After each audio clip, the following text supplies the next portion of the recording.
गजाननं भूतगणाधिसेवितं कपिध्वजं भूपलसारभक्षकम् उमासुतं शोकविनाशकारकं नमामि विघ्नेश्वरपादपङ्कजम्। सदाशिवसमारम्भां शङ्कराचार्यमध्यमाम् अस्मदाचार्यपर्यन्तां वन्दे गुरुपरम्पराम्। अज्ञानाञ्जाह्नवीतीर्थं विद्यातीर्थं विवेकिनां सर्वेषां सुखदं तीर्थं भारतीतीर्थमाश्रये। श्रीविद्यां जगतां धात्रीं सृष्टिस्थितिलयेश्वरीं नमामि ललितां नित्यां महात्रिपुरसुन्दरीम्। अस्मद्गुरुचरणारविन्दाभ्यां नमः। श्रीगुरुभ्यो नमः। श्रीगणेशाय नमः। श्रीसरस्वत्यै नमः। कामेश्वराङ्कनिलया महाकामेश्वरी ललिता महात्रिपुरसुन्दरी पराम्बिकायै नमः। ప్రజలందరికీ కూడా రాబోవు క్రోధినామ సంవత్సర ఉగాది శుభాకాంక్షలు. నేను మీ శ్రీ ఆదిత్య భరద్వాజ శర్మ మీ ముందుకి పంచాంగ శ్రవణం చెప్పడానికి వచ్చాను. ఈ మాధ్యమం ద్వారా కేవలము సత్యము, ధర్మము, శాస్త్రీయమైనటువంటి పంచాంగ శ్రవణాన్ని చెప్పబోతున్నాను.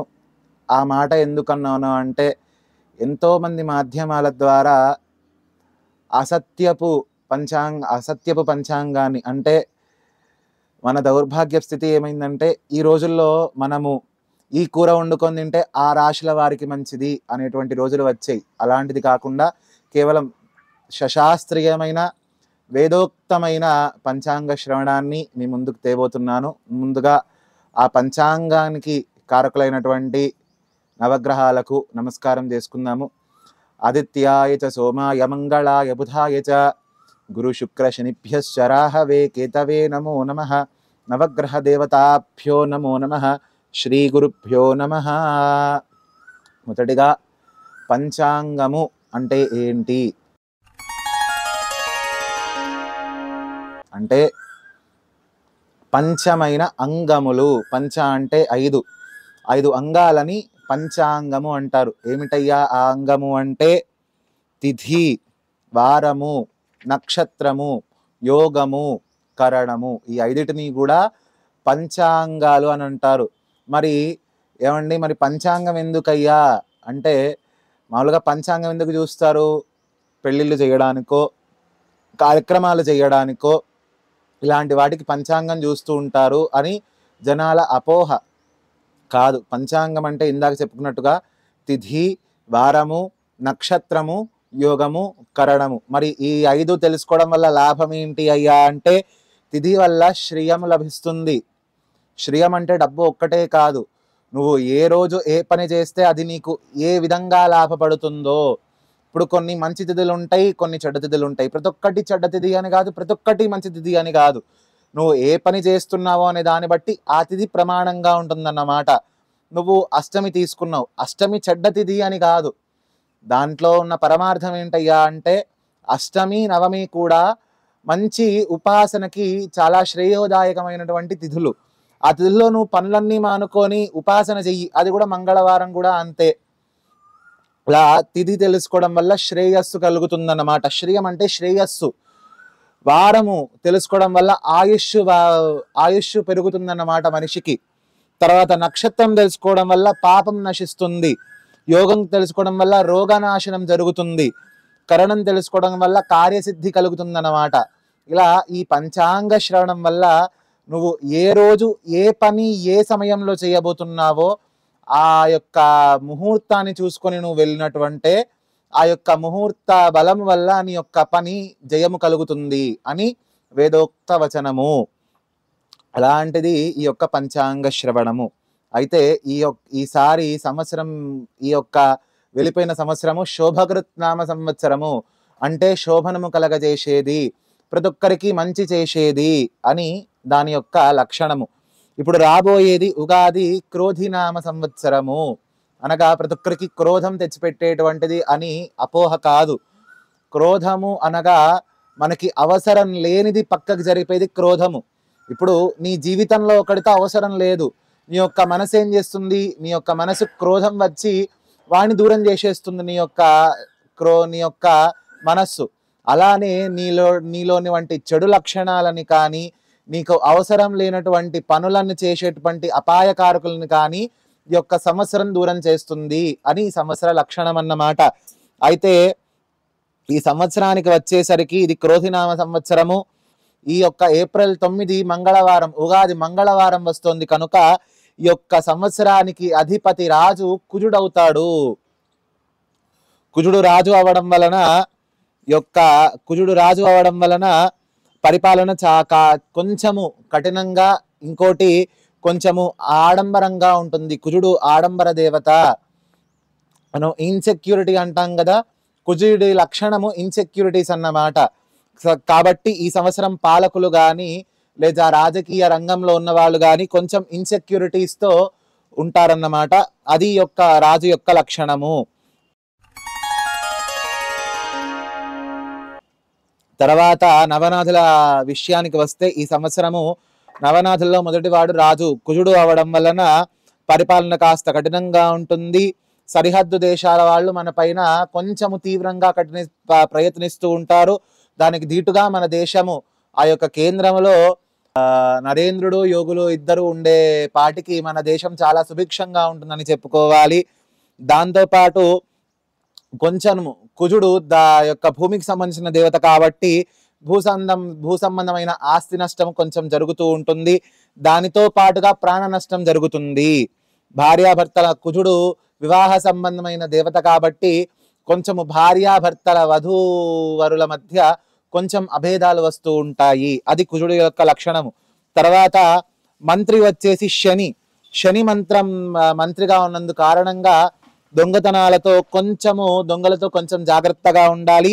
శని మందగతుడు, శనైహి చరహ అంటారన్నమాట. అంటే నెమ్మదిగా నడుస్తాడు. అది శని యొక్క లక్షణం కనుక కొంచెము అధికారుల్లో కొంచెము జాడ్యము. ఇప్పుడు ఏదన్నా ప్రభుత్వ సంబంధమైనటువంటి పనులు, ఏదైనా రిజిస్టర్ ఆఫీస్లో పనులు కానీ లేకపోతే న్యాయ సంబంధమైన పనులు కానీ ఇలాంటివి ఏవైతే ఉంటాయో అలాంటి వాటిల్లో శని కొంచెము మందగిస్తూ ఉంటాడు కాబట్టి ఆ పనులు కూడా జనాలకి కొంచెం మందగిస్తాయి. అంటే నెమ్మదిగా వెళ్తాయి. వారంలో జరగాల్సినవని 6 నెలలు జరగచ్చు, 1 సంవత్సరం జరగచ్చు.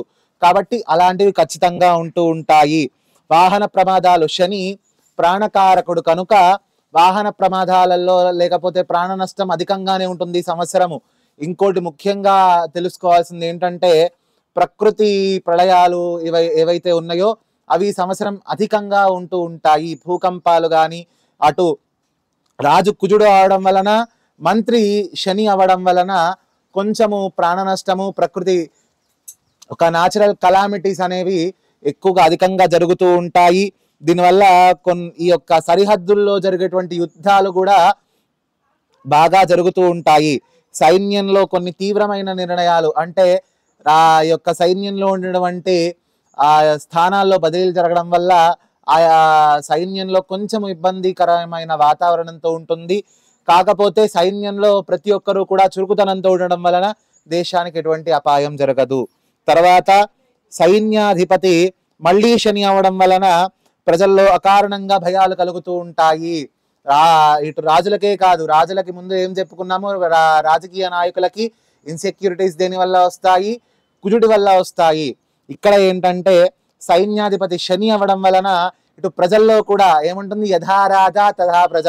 ఆ యొక్క నానుడి నిజం చేయడానికి మన భగవంతుడు ఎటువంటి నాటకం ఆడాడు, సైన్యాధిపతి శనిగా చేశాడు కనుక సైన్యాధిపతి శని ఆడడం వలన ఈ యొక్క ప్రజల్లో కూడా కొంచెం ఇన్సెక్యూరిటీస్, భయాందోళనలు ఉంటూ ఉంటాయి. ఆ భయాందోళన నివారణ చేసుకోవడానికి ఈ సంవత్సరం వచ్చేటువంటి ప్రతి శని త్రయోదశికి కూడా జమ్మి చెట్టుకి యొక్క ప్రజలందరూ కూడా, ముఖ్యంగా జ్యేష్ఠ నక్షత్రము శనికి సంబంధించిన నక్షత్రం కాబట్టి జ్యేష్ఠ నక్షత్ర జాతకులు, మకర రాశి వాళ్ళు కూడా ఈ సంవత్సరము కొంచెం భయాందోళనతో ఉంటారు. కాబట్టి జమ్మి చెట్టుకు ప్రదక్షిణాలు చేయడం కానీ, లేకపోతే జమ్మి చెట్టు దగ్గర శిలలు ఒక ఐరన్తో చేసినటువంటి, స్టీల్తో చేసినటువంటి పదార్థాలు వదిలిపెట్టడం కానీ వలన చాలా రిలీఫ్ని అయితే పొందుతూ ఉంటారు. ప్రాణ నష్టం కూడా జరుగుతూ ఉంటుంది. రాజకీయ కలహాలు ఉంటాయి. ఈ యొక్క గవర్నమెంట్ అనేది ఫామ్ అయి మళ్ళీ తిరిగి పడిపోవడానికి అవకాశం ఉంటుంది. ఎందుకు?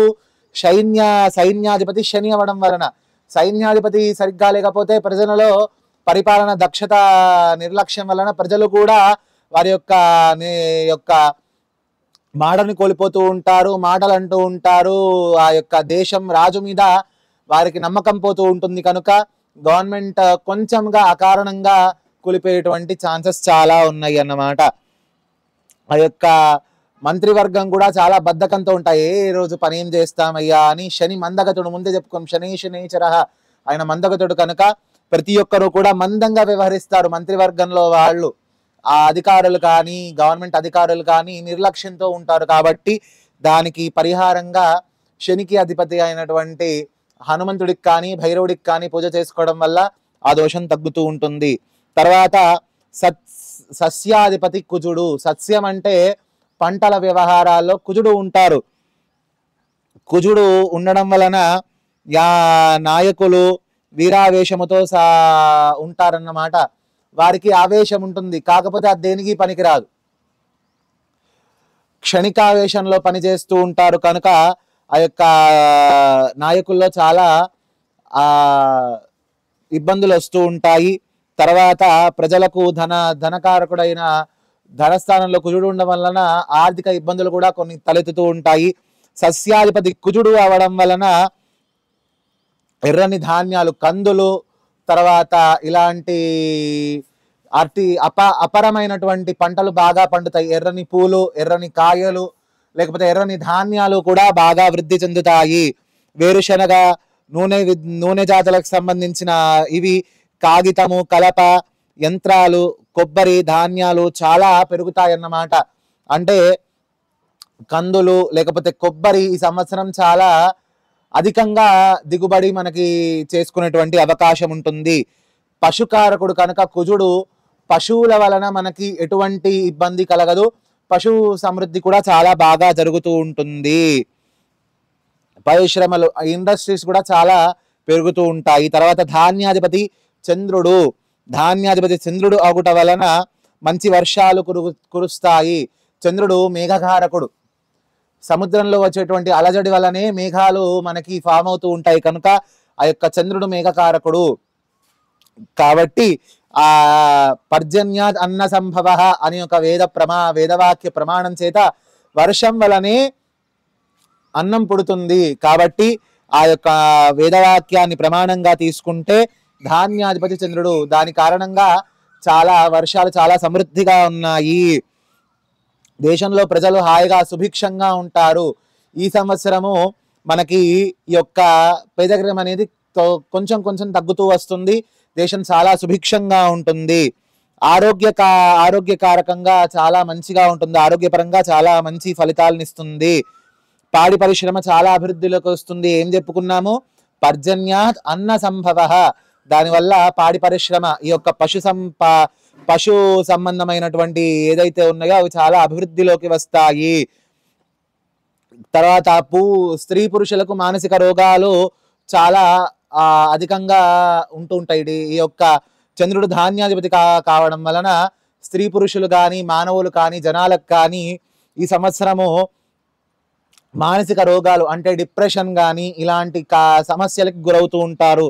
దాని నుంచి అధిగమించడానికి, దాన్ని ఓవర్కమ్ చేసుకోవడానికి ఏం చేయాలి అంటే సోమవారం నాడు శివాభిషేకం చేసుకోవడం కానీ, లేకపోతే ఆ యొక్క బ్రాహ్మణునికి లేకపోతే ఆవుకి బియ్యాన్ని, నానబెట్టిన బియ్యం ఆవుకి లేకపోతే దానం ఇయ్యదలుచుకుంటే సేరుంబావు బియ్యము పంతులకి, ఆ యొక్క పంతులు గారికి దానం ఇవ్వడం వలన ఇలాంటివి చాలా ఓవర్కమ్ చేస్తూ ఉండొచ్చు.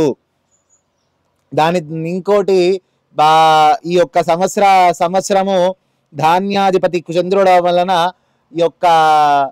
ఈ కాటన్ ఏదైతే పత్తి ఉత్పత్తులు ఏదైతే ఉంటారో చాలా, పత్తి అని చెప్పలేము, డైరెక్ట్గా పత్తి అని ఎందుకు చెప్పలేమంటే దాంట్లో మళ్ళీ అపరమైన వాటిల్లో ఈ గింజలతో పండించే వాటిల్లో ఈ యొక్క పత్తి కూడా వస్తుంది. కాబట్టి డైరెక్ట్గా పత్తి ఎక్కువగా దిగుబడి వస్తుందని చెప్పలేము. కానీ పూర్వము దిగుబడి అయిన పత్తితో తయారయ్యే పత్తి పరిశ్రమలు ఏదైతే ఉన్నాయో కాటన్ చీరలు కానీ పంచలు కానీ ఇలాంటి వస్త్ర సంబంధమైన విషయాల్లో బాగా రాబడి వస్తుంది.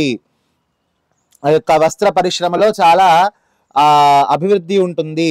తర్వాత అర్ఘ్యాధిపతి శని అవ్వడం వలన అన్ని ధరలు విపరీతంగా పెరిగిపోతాయి అన్నమాట. ఎగుబడి దాని యొక్క ప్రొడక్షన్ అనేది తగ్గిపోయి షార్టేజ్ వచ్చి దానితో ధరలు పెరుగుతాయి. అది అర్ఘ్యం యొక్క ఇది. ఇంకా వేరుశనగ ఇలాంటి నూనె వచ్చేటువంటి విత్తనాలతో ఏవైతే ఉంటాయో నూనె, వేరుశనగ, సన్ఫ్లవర్ గింజలు ఆ యొక్క వాటి మీద చాలా ధరలు పెరుగుతాయి. అంటే నూనె మీద చాలా ధరలు పెరుగుతాయి. పోయిన సంవత్సరము పెరిగాయి, ఈ సంవత్సరం ఇంకా పెరిగే అవకాశం ఉంటుంది. తర్వాత ప్రైవేటు కంపెనీల వాళ్ళకి మంచి పట్టు బంగారం అన్నమాట. ఐటీ కంపెనీస్ ఉన్న వాళ్ళకి ఈ యొక్క అర్ఘ్యాధిపతి శని అవ్వడం వలన మంచి మంచి అవకాశాలు ఉంటాయి. కొత్త ఐటీ పరిశ్రమలు వచ్చేటువంటి మంచి అవకాశం ఉన్నది. తర్వాత మేఘాధిపతి శని అవ్వడం వలన ఇంతకు ముందే చెప్పుకున్నాము, వర్షాలు సంవత్సరం బాగా ఉంటాయి. కాకపోతే అతివృష్టి అనావృష్టి, అది పడే వర్షాలు బాగా ఉంటాయి. కాకపోతే అవి కేవలం అపరమైన పంటలకి, అపరములు అంటే పూలు, పండ్లు, ఇతరమైన ఈ యొక్క ముఖ్యంగా తినేటువంటి గింజలతో కాకుండా అపరములు, పూలు, పండ్లు లేదా ఇతరమైనటువంటి పదార్థాలు ఏమైతే పండిస్తామో, జూటు ఇలాంటివి పండిస్తాం కదా, అలాంటివి బాగా అభివృద్ధి చెందుతాయి. కానీ ధాన్యానికి కొంచెం కరువు అనే చెప్పాలి. అలాగా మేఘాధిపతి వర్షాలు పడతాయి. కాకపోతే అతివృష్టి అనావృష్టి, ఒక రకంగా ఒక ప్రదేశంలో వృష్టి, అతివృష్టి అయితే ఒక ప్రదేశంలో అనావృష్టి ఉంటుంది. విపరీతమైనటువంటి వేగమైనటువంటి వేడి గాలులు వీస్తాయి. ఈ సంవత్సరము వేడి అధికంగా పెరుగుతుంది. ఈ యొక్క జలాశయాలు ఏవైతే ఉన్నాయో నీటితో సమృద్ధంగా ఉంటాయి, కానీ అవి దేనికి పనికిరావు. అపరమైన పంటలు కనుక దేనికి పనికిరావు.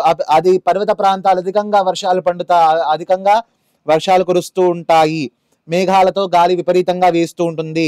తర్వాత రసాధిపతి గురువుడు అయినందువలన కొబ్బరి కొబ్బరికి చాలా యొక్క ధర పెరుగుతూ ఉంటుంది, మంచి రాబడి వస్తుంది. సన్యాసులు రసాధిపతి గురువు కావడం వలన సన్యాసులు వేద మార్గంలో ఎవరైతే ఉంటారో వారికి మంచి అవకాశము, కొత్తగా రానియడంలో మంచి అవకాశాలు కనిపిస్తున్నాయి. సన్యాసులు, సాధువులు ఈ యొక్క దేవతా పూజల వలన నామ సంకీర్తనలు, భజనలు, యజ్ఞయాగాదులు చేయడం వలన ఈ సంవత్సరం బాగా కలిసి వస్తుంది. ఇంకా జరుగుతూ ఉంటాయి అన్నమాట. మీరు చూసుకున్నట్టయితే గురువు ఎక్కడైతే ఉంటాడో, గురువు ఏ జాతకంలో అయితే బలంగా ఉంటాడో వాడు దేవాలయ సందర్శనాలు, తీర్థయాత్రలు చేయడము, ఆ తర్వాత సంకీర్తన మార్గంలో వెళ్ళడము, ఇలాంటి పనులు చేస్తూ ఉంటాడు. కనుక ఇదే సంవత్సరం ఇది కూడా వర్తిస్తుంది. ఈ సంవత్సరం కొత్త అధికంగా దేవాలయాలు మనకి ప్రతిష్టలు జరుగుతాయి. తద్వారా వేద మార్గం చాలా బలిష్టమవుతుంది. ఈ రసాధిపతి గురువుడు అవడం వలన కులాలకు అతీతంగా అందరూ కూడా తమ పిల్లల్ని వేదస్మార్త విద్యార్థులుగా చేర్పించి వేదాధ్యయనాన్ని చేపిస్తూ ఉంటారు. తర్వాత గురువుకి పీతవర్ణము అంటే పసుపు రంగు చాలా ఇష్టం కాబట్టి పసుపు వర్ణంలో ఉంటే అరటి పండ్లు, తర్వాత పసుపు ఇలాంటి వాటికి బాగా గిరాకీ పెరుగుతూ ఉంటుంది.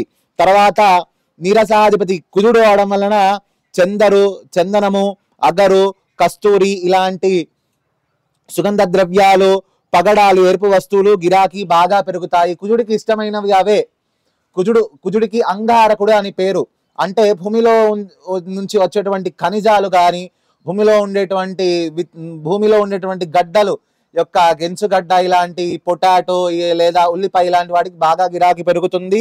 తర్వాత అగరబత్తీలు, సామ్రాణికి, అగరుకి, కస్తూరికి, పగడాలకి, చందనము ఇలాంటి ముఖ్యమైనటువంటి సుగంధ ద్రవ్యాలకి, ఎర్రటి వస్తువులు ఇంకా అలాంటి వాటికి చాలా గిరాకీ పెరుగుతుంది. ధరలు కూడా పెరుగుతూ ఉంటాయి. ఈ సంవత్సరం ముఖ్యంగా ఓవరాల్ గా చూసుకున్నట్టయితే ధరలు చాలా పెరుగుతాయి నాన్న ఈ సంవత్సరము. దానివల్ల సామాన్యమైన మానవుడికి కూడా అట్లానే లాభం పొందుతాడు. శని ఉన్నాడు కనుక, మంత్రి స్థానంలో శని ఉన్నాడు కనుక ఒక రకంగా శని ధనకారకుడు కాబట్టి చాలా అద్భుతంగా సామాన్యులు కూడా ధనాన్ని సంపాదించగలుగుతాడు.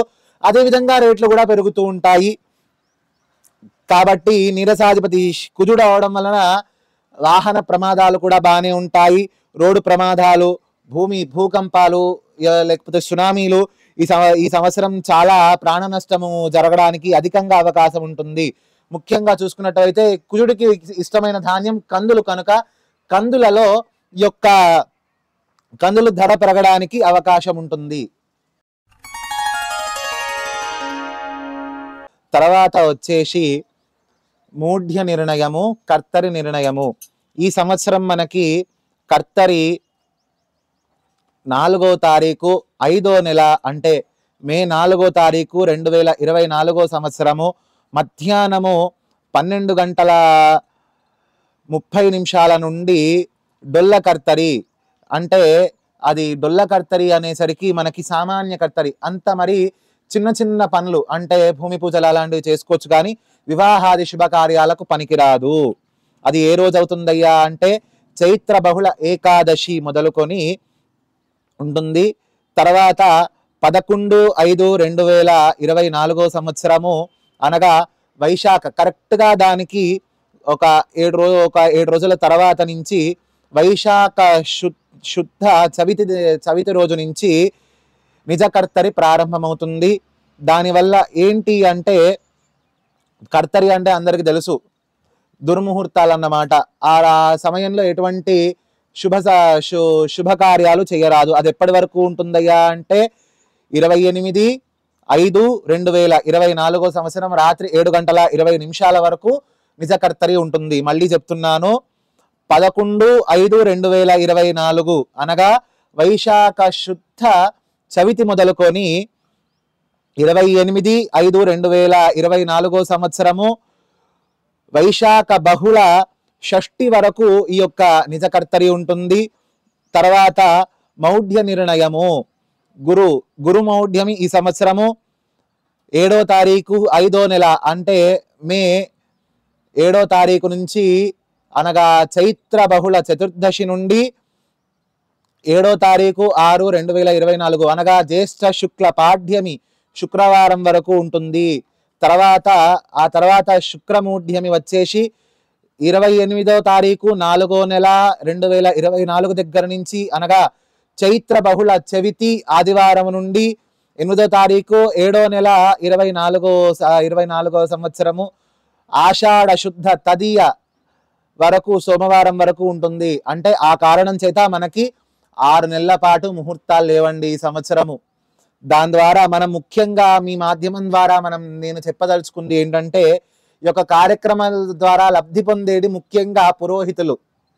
మనము ఏం చెయ్యాలయ్యా అంటే దేవాలయాలకు వెళ్ళడము, దేవాలయ సందర్శనం చేసి ఆ పురోహితులకు దక్షిణ సమర్పించడం ద్వారా అంటే వారికి ఏమి తక్కువై కాదు, మనం చేయడం ద్వారా మనకి పుణ్యం వస్తుంది, వారిని నిలబెట్టిన వాళ్ళం అవుతామన్నమాట.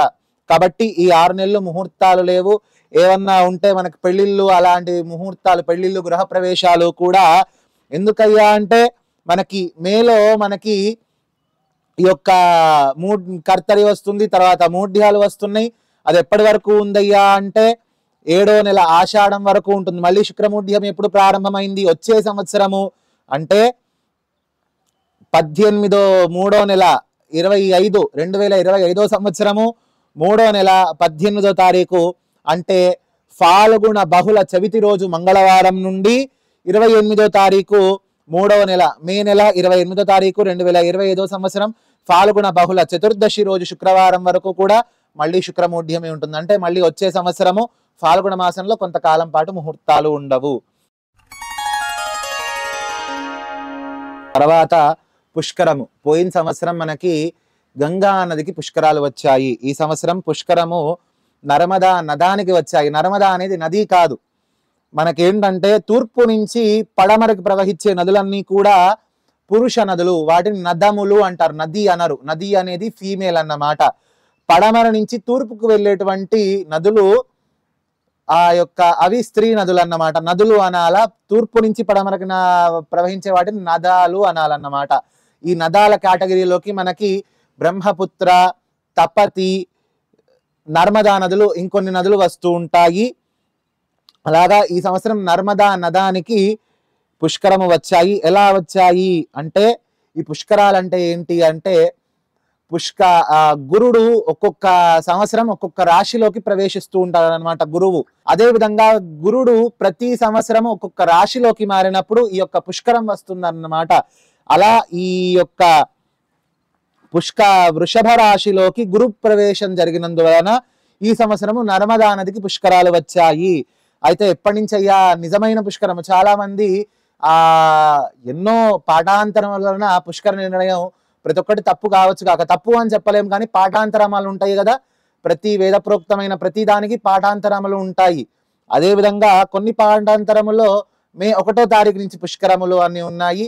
కాకపోతే మా గురు సాంప్రదాయంలో మా యొక్క నిర్ణయం బట్టి ఏంటంటే 25/4 ఏప్రిల్ 25వ తారీఖు 2024 సంవత్సరము చైత్ర బహుళ విధియ మొదలుకొని ఆ చైత్ర బహుళ విధియ రోజు రాత్రి 10:38 ఆ యొక్క గురుడు వృషభ రాశిలోకి ప్రవేశిస్తున్నాడు కనుక తర్వాత రోజు ఉదయం సూర్యోదయం నుంచి అనగా 26వ తారీఖు ఏప్రిల్ నెల 2024 సంవత్సరము నుండి 7వ తారీఖు 5వ నెల 2024 వరకు నర్మదా నదికి పుష్కరములు ఉంటాయి. అంటే ఏమండి, మేము అదే రోజు పుష్కర స్నానం చేయాలా? మనకి 3 రకాల పుష్కరాలు ఉంటాయి. ఆది పుష్కరము, మధ్య పుష్కరము, అంత్య పుష్కరము. మీ పుష్కరాల్లో ఆ పుష్కర స్నానము ఆ సమయం నుంచి వచ్చే సంవత్సరం పుష్కరము మొదలయ్యే వరకు కూడా ఆ నదికి పుష్కర ఫలితం ఉంటుంది. కేవలం అదే 12 రోజుల్లో పుష్కర స్నానం చేసి జనాలను తొక్కిసలాటలు చేసుకొని ప్రాణ నష్టం ఎందుకు? ఆ సంవత్సరంలో ఎప్పుడన్నా వెళ్ళండి, పుష్కర స్నానం చేసి రండి. మనకి నర్మదా నది ఎక్కడ ఉంటుందయ్యా అంటే, నర్మద ముఖ్యంగా నర్మదా అని ఎక్కడైతే తలుచుకుంటామో అక్కడ పాపనాశనం జరుగుతుంది. ఏమండి, ప్రతి ఒక్కరూ కూడా ఏ నది గొప్పదనం చెప్పినప్పుడు ఆ నది తలుచుకుంటే పాపం పోతుంది అంటారు. అది అంటే అది మన భారతదేశం యొక్క సంస్కృతి. ప్రతి ఒక్క చెట్టుకి పుట్టకి మనం మొక్కుతాము, నదికి కూడా మొక్కాలి మనం. ఎందుకయ్యా అంటే నది యొక్క జీవన వాహిని. మనకి నది ఉన్న దగ్గరే మనకి సివిలైజేషన్ ఉంటుంది. ఇండస్ వ్యాలీ సివిలైజేషన్ అంటాము. హిందూ నది ఎక్కడైతే ఉందో అది హిందూ నది. దాన్నే మన బ్రిటిషర్స్ వచ్చి హిందూ అని పేరు వాళ్ళకి పలకడం రాక హిందూ అయింది. ఆ హిందూ నది పరివాహక ప్రాంతంలో ఉండే వాళ్ళందరూ కూడా హిందువులుగా తయారయ్యారు. వాళ్ళు పాటించేటువంటి ధర్మము హిందూ ధర్మంగా మారిపోయింది. కాకపోతే మన ధర్మం హిందూ ధర్మం కాదు, మనది సనాతన ధర్మం. సనాతనం అంటే ఎప్పటి నుంచో వస్తున్న ధర్మం కదా. ఈ రోజుకి మనం ఎక్కడ తవ్వినా సరే, మలేషియా కానీ, ఆస్ట్రేలియా కానీ, అమెరికా కానీ, ఆఖరికి సౌదీ అరేబియాలో నువ్వు తవ్వకాలు జరిపినా సరే ఎక్కడో ఒకటి చోట శివలింగము, గణపతి విగ్రహం కనిపిస్తున్నాయి. ఎందుకు? మనది ఎప్పటి నుంచో వస్తున్నటువంటి సనాతన ధర్మము కనుక. అలానే ఆ యొక్క నదీ పరివాహక ప్రాంతాల్లోనే మనకి సంబంధమైన జనాలు ఆ యొక్క స్థావరాలని నిర్మాణం చేసుకున్నారు. నది ఆధారంగా వాళ్ళు సస్యవృద్ధి చేసుకున్నారు. ఎందుకంటే నది ఆధారంగానే వాళ్ళకి ఆ నది వలనే కాలువలు చేసుకొని ధాన్యాలు పండించుకొని జీవనాధారం చెందిస్తూ ఉన్నారు కదా. నదియే మన మానవ జీవనానికి ఆధారము, జలము కనుక ఈ నర్మదా అనేటువంటి నదీ స్మరణ వలన అహంకారం పోతుంది, అహంకార నాశనము జరుగుతుంది, యమపీడ నశిస్తుంది అని శాస్త్రవచనము. తర్వాత ఈ సంవత్సరము వృషభ రాశిలోకి గురుడు రావడం వలన శాంతి కారకుడుగా ఈ పుష్కరుడు ఉంటాడు. అంటే ఈ సంవత్సరం పుష్కర స్నానం చేయడం వలన ఏంటంటే మనో సంబంధమైన రోగాలు ఉంటాయి కదా, డిప్రెషన్ లాంటివి తగ్గుతాయి. కాబట్టి మనకి నర్మదా నది ఎక్కడ ఉంటుంది అంటే నర్మదా నది పరివాహక ప్రాంతము ముఖ్యంగా మనకు చూసుకున్నట్టయితే ఓంకారమలేశ్వర జ్యోతిర్లింగము 12 జ్యోతిర్లింగాల్లో ఒకటైనటువంటి ఓంకారేశ్వరం దగ్గర నర్మదా నది ఉంటుంది. నర్మదా నదిలోనే మనకి బాణలింగాలను దొరుకుతూ ఉంటాయి. బాణాసురుడు అనేటువంటి రాక్షసుడు ఉండేవాడు అనమాట. ఆ రాక్షసుడిని సంహారం చేసిన శివుడు ఒక వరం ఇస్తాడు, నాయన ఇంక నుంచి నేను నీ రూపంలో కొలువై ఉంటాను అని చెప్పి ఆ నర్మదా నదిలో దొరికేటువంటి బాణలింగాలలో శివుడు ఉంటాడు. మామూలుగా ఏ దేవాలయంలో అయినా ఒక రాతి లింగాన్ని తెస్తే దానికి ప్రాణప్రతిష్ఠ చెయ్యాల. మనిషి బతకడానికి షణ్ణావతి కళలు అంటారన్నమాట. 96 కళలు ఉంటాయి. ఆ షణ్ణావతి కళలు, పంచేంద్రియాలు, షట్చక్రాలని కూడా ఆ యొక్క విగ్రహంలోకి ఆవాహన చేయాలి. కాకపోతే ఈ యొక్క బాణలింగాలు రసలింగాలు, శివుడి యొక్క వీర్యమే రసం అన్నమాట, పాదరసము. ఆ యొక్క పాదరసము రసలింగాలు బాణలింగాలు ఈ రెండు కూడా ఆ శివ తేజస్సుతో నిండి ఉంటాయి కనుక వాడికి విడిగా ప్రతిష్ట అవసరం లేదు. కాకపోతే వాటిని తెచ్చి ఇంట్లో పెట్టుకుంటే ముఖ్యంగా వాటికి నిత్యము బలిహరణ ఉండాలి, నిత్యము పూజాధికాలు చేసుకోవాలి. కనుక అలాంటి వైభవం కలిగిన నర్మదా నది గర్భంలోనే ఆ యొక్క బాణలింగాలు ఉంటూ ఉంటాయి. కాబట్టి ఇది యొక్క నర్మదా నది వైభవము. ప్రతి ఒక్కరూ కూడా నర్మదా నది యొక్క స్నానం చేసి తప్పకుండా పరమేశ్వరుడి యొక్క కృప పొందాలని ప్రార్థన.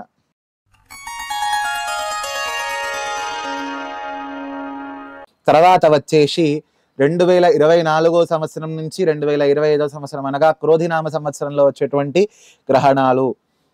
మన భారతదేశంలో ఈ సంవత్సరం ఏ గ్రహణాలు కనిపించవు. మళ్ళీ చెప్తున్నా, ఏ గ్రహణాలు కనిపించవు. కాకపోతే ఈ సంవత్సరం మనకి 4 గ్రహణాలు ఉన్నాయన్నమాట. అవి ఏంటి అంటే రెండు చంద్రగ్రహణాలు, 2 సూర్యగ్రహణాలు ఉన్నాయి. ఇవేవి కూడా భారతదేశంలో కనిపించవు. కాకపోతే వాటి పేర్లు, వాటి యొక్క స్థానాలని తెలుసుకుందాము.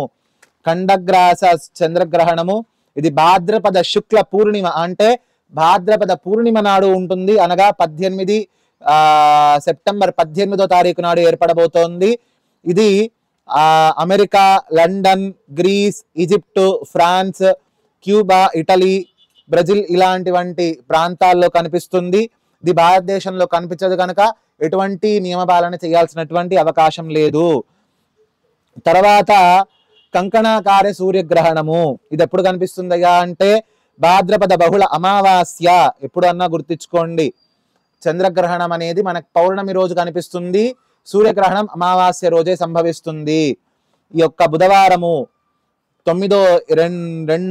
అక్టోబర్ 2వ తారీఖు నాడు అమావాస్య రోజు, భాద్రపద అమావాస్య రోజు అంటే పెద్దర అమావాస్య నాడు మనకి ఈ యొక్క కంకణాకార సూర్యగ్రహణం కనిపిస్తుంది. ఇది కూడా ఎక్కడ కనిపిస్తుందయ్యా అంటే ఈక్విడార్ ప్రాంతంలో, ఈ యొక్క ఫీజీ, ఫ్రెంచ్, పొలినేషియా ఇలాంటి, మెక్సికో, ఇలా న్యూజిలాండ్, నీయు ఇలాంటి ప్రాంతాల్లోనే కనిపిస్తుంది. భారతదేశంలో కనిపించదు. దీని యొక్క ఎక్కువ శాతం కూడా అమెరికా వంటి పెద్ద దేశాల్లో కనిపించదు. కనుక కనిపించని వారు ఎటువంటి నియమపాలన చేయాల్సినటువంటి అవకాశము లేదు. తర్వాత సంపూర్ణ చంద్రగ్రహణము ఎప్పుడు కనిపిస్తుందయ్యా అంటే ఫాల్గుణ శుక్ల పౌర్ణమి నాడు అనగా వచ్చే సంవత్సరము మార్చి నెలలో 14వ తారీఖు నాడు శుక్రవారము నాడు కేతుగ్రస్త సంపూర్ణమైన చంద్రగ్రహణం వస్తుంది. నేను ఎందుకు గ్రహాలతో సంబంధించినటువంటి విషయాలు చెప్పట్లేదయ్యా అంటే ఇక్కడ మన వాళ్ళకి అవసరం లేదు, అక్కడ వాళ్ళకి చెప్పిన అవకాశం లేదు, పాటించేటువంటి అవకాశం లేదు. కాబట్టి సంపూర్ణ చంద్రగ్రహణము 14వ తారీఖు 3వ నెల 2025 సంవత్సరంలో సంభవిస్తుంది. ఈ యొక్క గ్రహణము Ireland, Portugal, USA, Brazil, Argentina, Canada ఇలాంటి ప్రాంతాల్లో కనిపిస్తుంది. అక్కడ వాళ్ళు స్వల్పమైన నియమాలు పాటిస్తే చాలు. తర్వాత పాక్షిక సూర్యగ్రహణం ఎప్పుడు వస్తుందయ్యా అంటే ఫాల్గుణ బహుళ అమావాస్య. ఎప్పుడన్నా గుర్తించుకోండి, ఒక గ్రహణం వచ్చిన వెంటనే తర్వాత అమావాస్యకు కానీ పౌర్ణమికి కానీ వెంటనే గ్రహణం పట్టేస్తుంది అనమాట. అది లక్షణము, సౌర కుటుంబంలో ఉన్నటువంటి ఒక లక్షణము. ఫాల్గుణ బహుళ అమావాస్య రోజు 28వ తారీఖు మార్చి నెల, అదే నెలలో 2025 తారీఖు నాడు శనివారం నాడు 2025 సంవత్సరము 23వ తారీఖు 3వ నెలలో శనివారం నాడు రాహుగ్రస్త పాక్షిక సూర్యగ్రహణం జరగబోతుంది కనుక ఈ గ్రహణం నాడు ఈ గ్రహణానికి ఎవరో కూడా నియమాలు పాటించాల్సినటువంటి అవసరం లేదు. ఈ గ్రహణము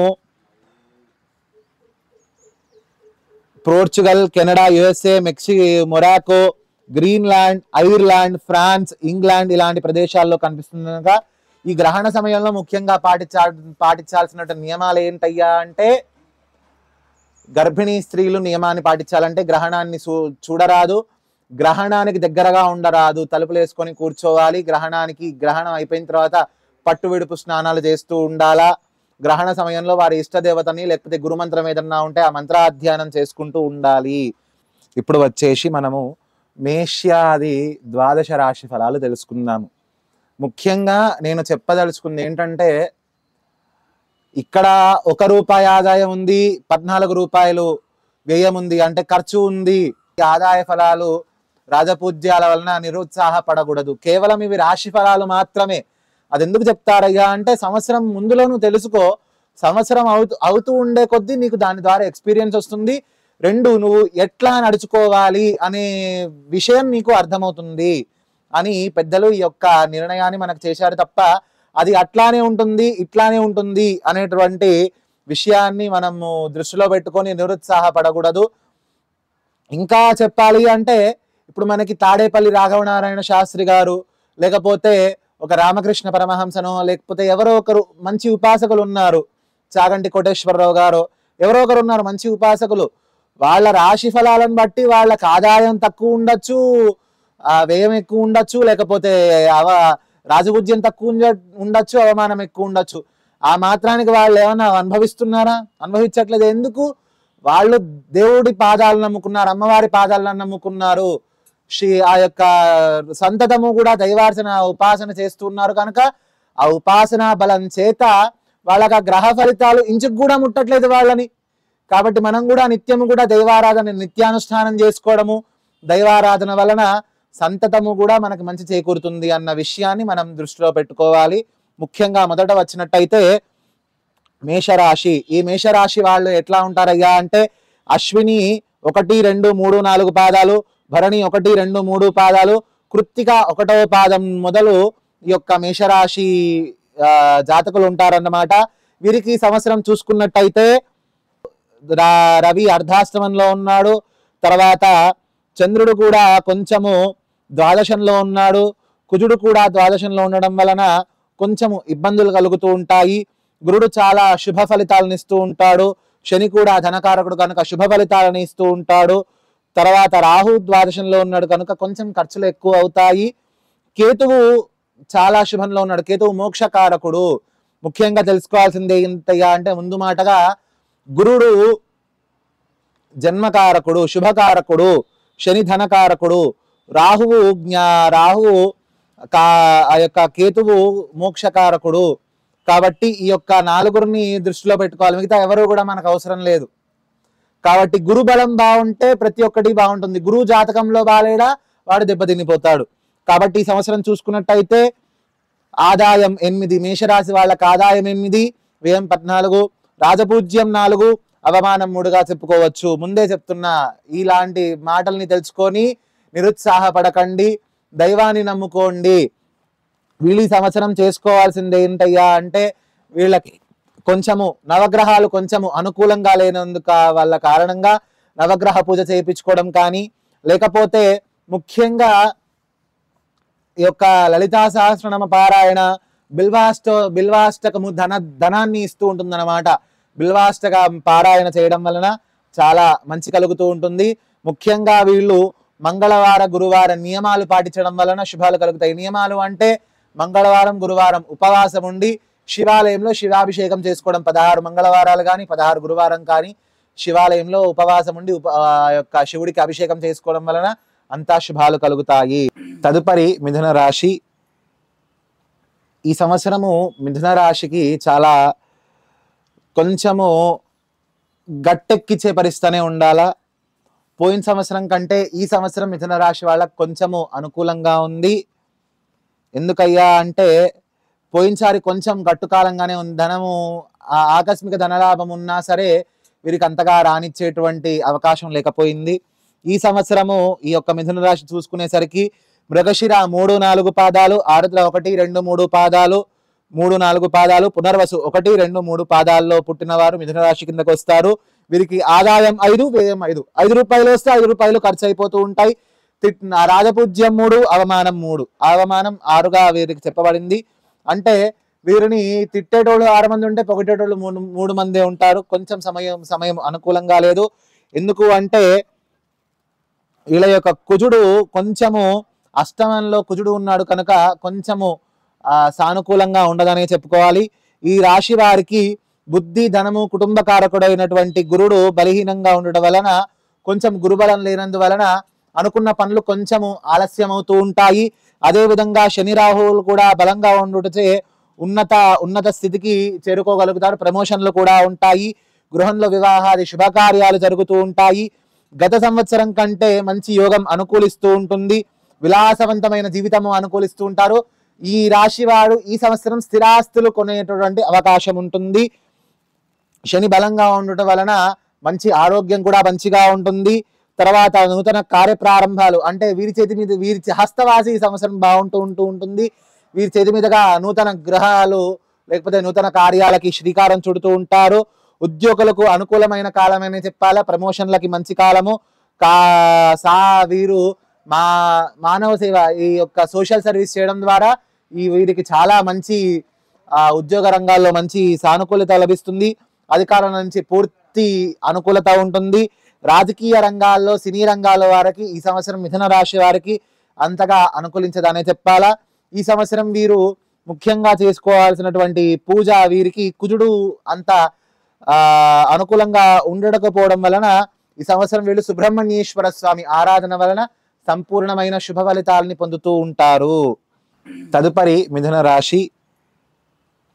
ఈ సంవత్సరము మిథున రాశికి కొంచెము గట్టెక్కిచ్చే పరిస్థితినే ఉండాలా. పోయిన సంవత్సరం కంటే ఈ సంవత్సరం మిథున రాశి వాళ్ళకు కొంచెము అనుకూలంగా ఉంది. ఎందుకయ్యా అంటే పోయినసారి కొంచెం గట్టుకాలంగానే ఉంది. ధనము ఆకస్మిక ధనలాభం ఉన్నా సరే వీరికి అంతగా రానిచ్చేటువంటి అవకాశం లేకపోయింది. ఈ సంవత్సరము ఈ యొక్క మిథున రాశి చూసుకునేసరికి మృగశిర 3, 4 పాదాలు, ఆరుద్ర 1, 2, 3 పాదాలు, 3, 4 పాదాలు, పునర్వసు 1, 2, 3 పాదాల్లో పుట్టిన వారు మిథున రాశి కిందకు వస్తారు. వీరికి ఆదాయం 5, వ్యయం 5. 5 రూపాయలు వస్తే 5 రూపాయలు ఖర్చు అయిపోతూ ఉంటాయి. రాజపూజ్యం 3, అవమానం 3. అవమానం 6గా వీరికి చెప్పబడింది. అంటే వీరిని తిట్టేటోళ్ళు 6 మంది ఉంటే పొగిటేటోళ్ళు 3 మందే ఉంటారు. కొంచెం సమయం అనుకూలంగా లేదు. ఎందుకు అంటే వీళ్ళ యొక్క కుజుడు కొంచెము అష్టమంలో కుజుడు ఉన్నాడు కనుక కొంచెము సానుకూలంగా ఉండదనే చెప్పుకోవాలి. ఈ రాశి వారికి బుద్ధి, ధనము, కుటుంబ కారకుడైనటువంటి గురుడు బలహీనంగా ఉండడం వలన కొంచెం గురుబలం లేనందువలన అనుకున్న పనులు కొంచెము ఆలస్యం అవుతూ ఉంటాయి. అదేవిధంగా శని రాహువులు కూడా బలంగా ఉండుటచే ఉన్నత స్థితికి చేరుకోగలుగుతారు. ప్రమోషన్లు కూడా ఉంటాయి. గృహంలో వివాహాది శుభకార్యాలు జరుగుతూ ఉంటాయి. గత సంవత్సరం కంటే మంచి యోగం అనుకూలిస్తూ ఉంటుంది. విలాసవంతమైన జీవితము అనుకూలిస్తూ ఉంటారు. ఈ రాశి వారు ఈ సంవత్సరం స్థిరాస్తులు కొనేటటువంటి అవకాశం ఉంటుంది. శని బలంగా ఉండటం వలన మంచి ఆరోగ్యం కూడా మంచిగా ఉంటుంది. తర్వాత నూతన కార్యప్రారంభాలు అంటే వీరి హస్తవాసి ఈ సంవత్సరం బాగుంటూ ఉంటుంది. వీరి చేతి మీదుగా నూతన గ్రహాలు లేకపోతే నూతన కార్యాలకి శ్రీకారం చుడుతూ ఉంటారు. ఉద్యోగులకు అనుకూలమైన కాలమని చెప్పాలా. ప్రమోషన్లకి మంచి కాలము. వీరు మానవ సేవ ఈ యొక్క సోషల్ సర్వీస్ చేయడం ద్వారా వీరికి చాలా మంచి ఉద్యోగ రంగాల్లో మంచి సానుకూలత లభిస్తుంది. అధికారుల నుంచి పూర్తి అనుకూలత ఉంటుంది. రాజకీయ రంగాల్లో సినీ రంగాల వారికి ఈ సంవత్సరం మిథున రాశి వారికి అంతగా అనుకూలించదనే చెప్పాలా. ఈ సంవత్సరం వీరు ముఖ్యంగా చేసుకోవాల్సినటువంటి పూజ వీరికి కుజుడు అంత అనుకూలంగా ఉండకపోవడం వలన ఈ సంవత్సరం వీళ్ళు సుబ్రహ్మణ్యేశ్వర స్వామి ఆరాధన వలన సంపూర్ణమైన శుభ ఫలితాలని పొందుతూ ఉంటారు. తదుపరి కర్కాటక రాశి. ఈ రాశి వారు పునర్వసు నక్షత్రం 4వ పాదము, పుష్యమి 1, 2, 3, 4 పాదాలు, ఆశ్లేష 1, 2, 3, 4వ పాదాల్లో జన్మించిన వాళ్ళు కర్కాటక రాశి కిందకి వస్తారు. ఈ సంవత్సరము ఏమో పునర్వసు ఆ యొక్క శ్రీరాముడి దయవలనో ఏంటో కానీ శ్రీరామ జన్మభూమిలో రాముడి ప్రతిష్ఠ అయినందువల్ల కారణంగా ఏమో కానీ ఆదాయం వీరికి 14గా ఉంది, వ్యయం 2గా ఉంది. ఈ సంవత్సరం అన్నిటికంటే అనుకూలంగా ఉన్న రాశి కర్కాటక రాశి అని చెప్పాలా. రాజపూజ్యము 6 తిట్టే వాళ్ళు ఉంటే 6 పొగిడే వాళ్ళు ఉన్నారు. రాజపూజ్యం 6, అవమానం 6గా ఉంది. ఈ చెప్తున్నా కదా ద్వాదశ రాశుల్లోకెల్లా ఈ సంవత్సరం అదృష్టవంతులు అంటే కర్కాటక రాశి వాళ్ళు. ఈ సంవత్సరం వీళ్ళకి ఎట్లా ఉన్నదయ్యా అంటే విద్యార్థులకి కొంచెం చాలా అనుకూలంగా ఉంది. ఇంటర్న్షిప్ చేసే వాళ్ళకి చాలా మంచి స్థిర ఉద్యోగం, పట్టిందల్లా బంగారం అవుతుంది. వాళ్ళు పర్మనెంట్ ఉద్యోగస్తులుగా స్థిరపడిపోతారు. గవర్నమెంట్ ఉద్యోగాలు ఈ రాశి వాళ్ళకి చాలా ఈ సంవత్సరం చాలా అనుకూలిస్తూ ఉంటాయి. విద్యా సంపత్ప్రదమైన విషయాల్లో వీళ్ళు మంచిగా రాణిస్తూ ఉంటారు. ఎందుకంటే గురుబలం వీళ్ళకి మంచిగా ఉంది. ముందుగా చెప్పాను, గురుబలం ఎవరైతే మంచిగా ఉంటుందో, గురుబలం ఎవరికైతే మంచిగా ఉంటుందో వారు ప్రతి సాధనలో కూడా మంచి ఫలితాలను పొందుతూ ఉంటారు. వీరికి మంచి మేధాశక్తి సంవత్సరం బాగా ఉంటుంది, మేధాజనన శక్తి బాగుంటుంది కనుక వీరి యొక్క మానసిక శారీరక శక్తి సామర్థ్యాలు బాగా మెరుగుపడతాయి. అధికారుల మార్గంలో వీళ్ళు ఒత్తిడి గురి చేసి వీళ్ళు మంచి పై స్థాయికి ప్రమోషన్ అయ్యేటువంటి మంచి అవకాశాలు ఉన్నాయి. అన్ని రంగాలు వాళ్ళకి, సినీ రంగము, రాజకీయ రంగము, విద్యా రంగము, ఏ రంగం, బిజినెస్ రంగము, వ్యాపార రంగం, ఏ వారికైనా సరే ఇవి చాలా మంచి ఫలితాలను ఇస్తాయనే చెప్పాలా. కాకపోతే రవి కొంచెము ద్వాదశంలో ఉన్న కారణం చేత వీరికి అనారోగ్య సమస్యలు కొంచెము ఇబ్బంది పెడుతూ ఉంటాయి.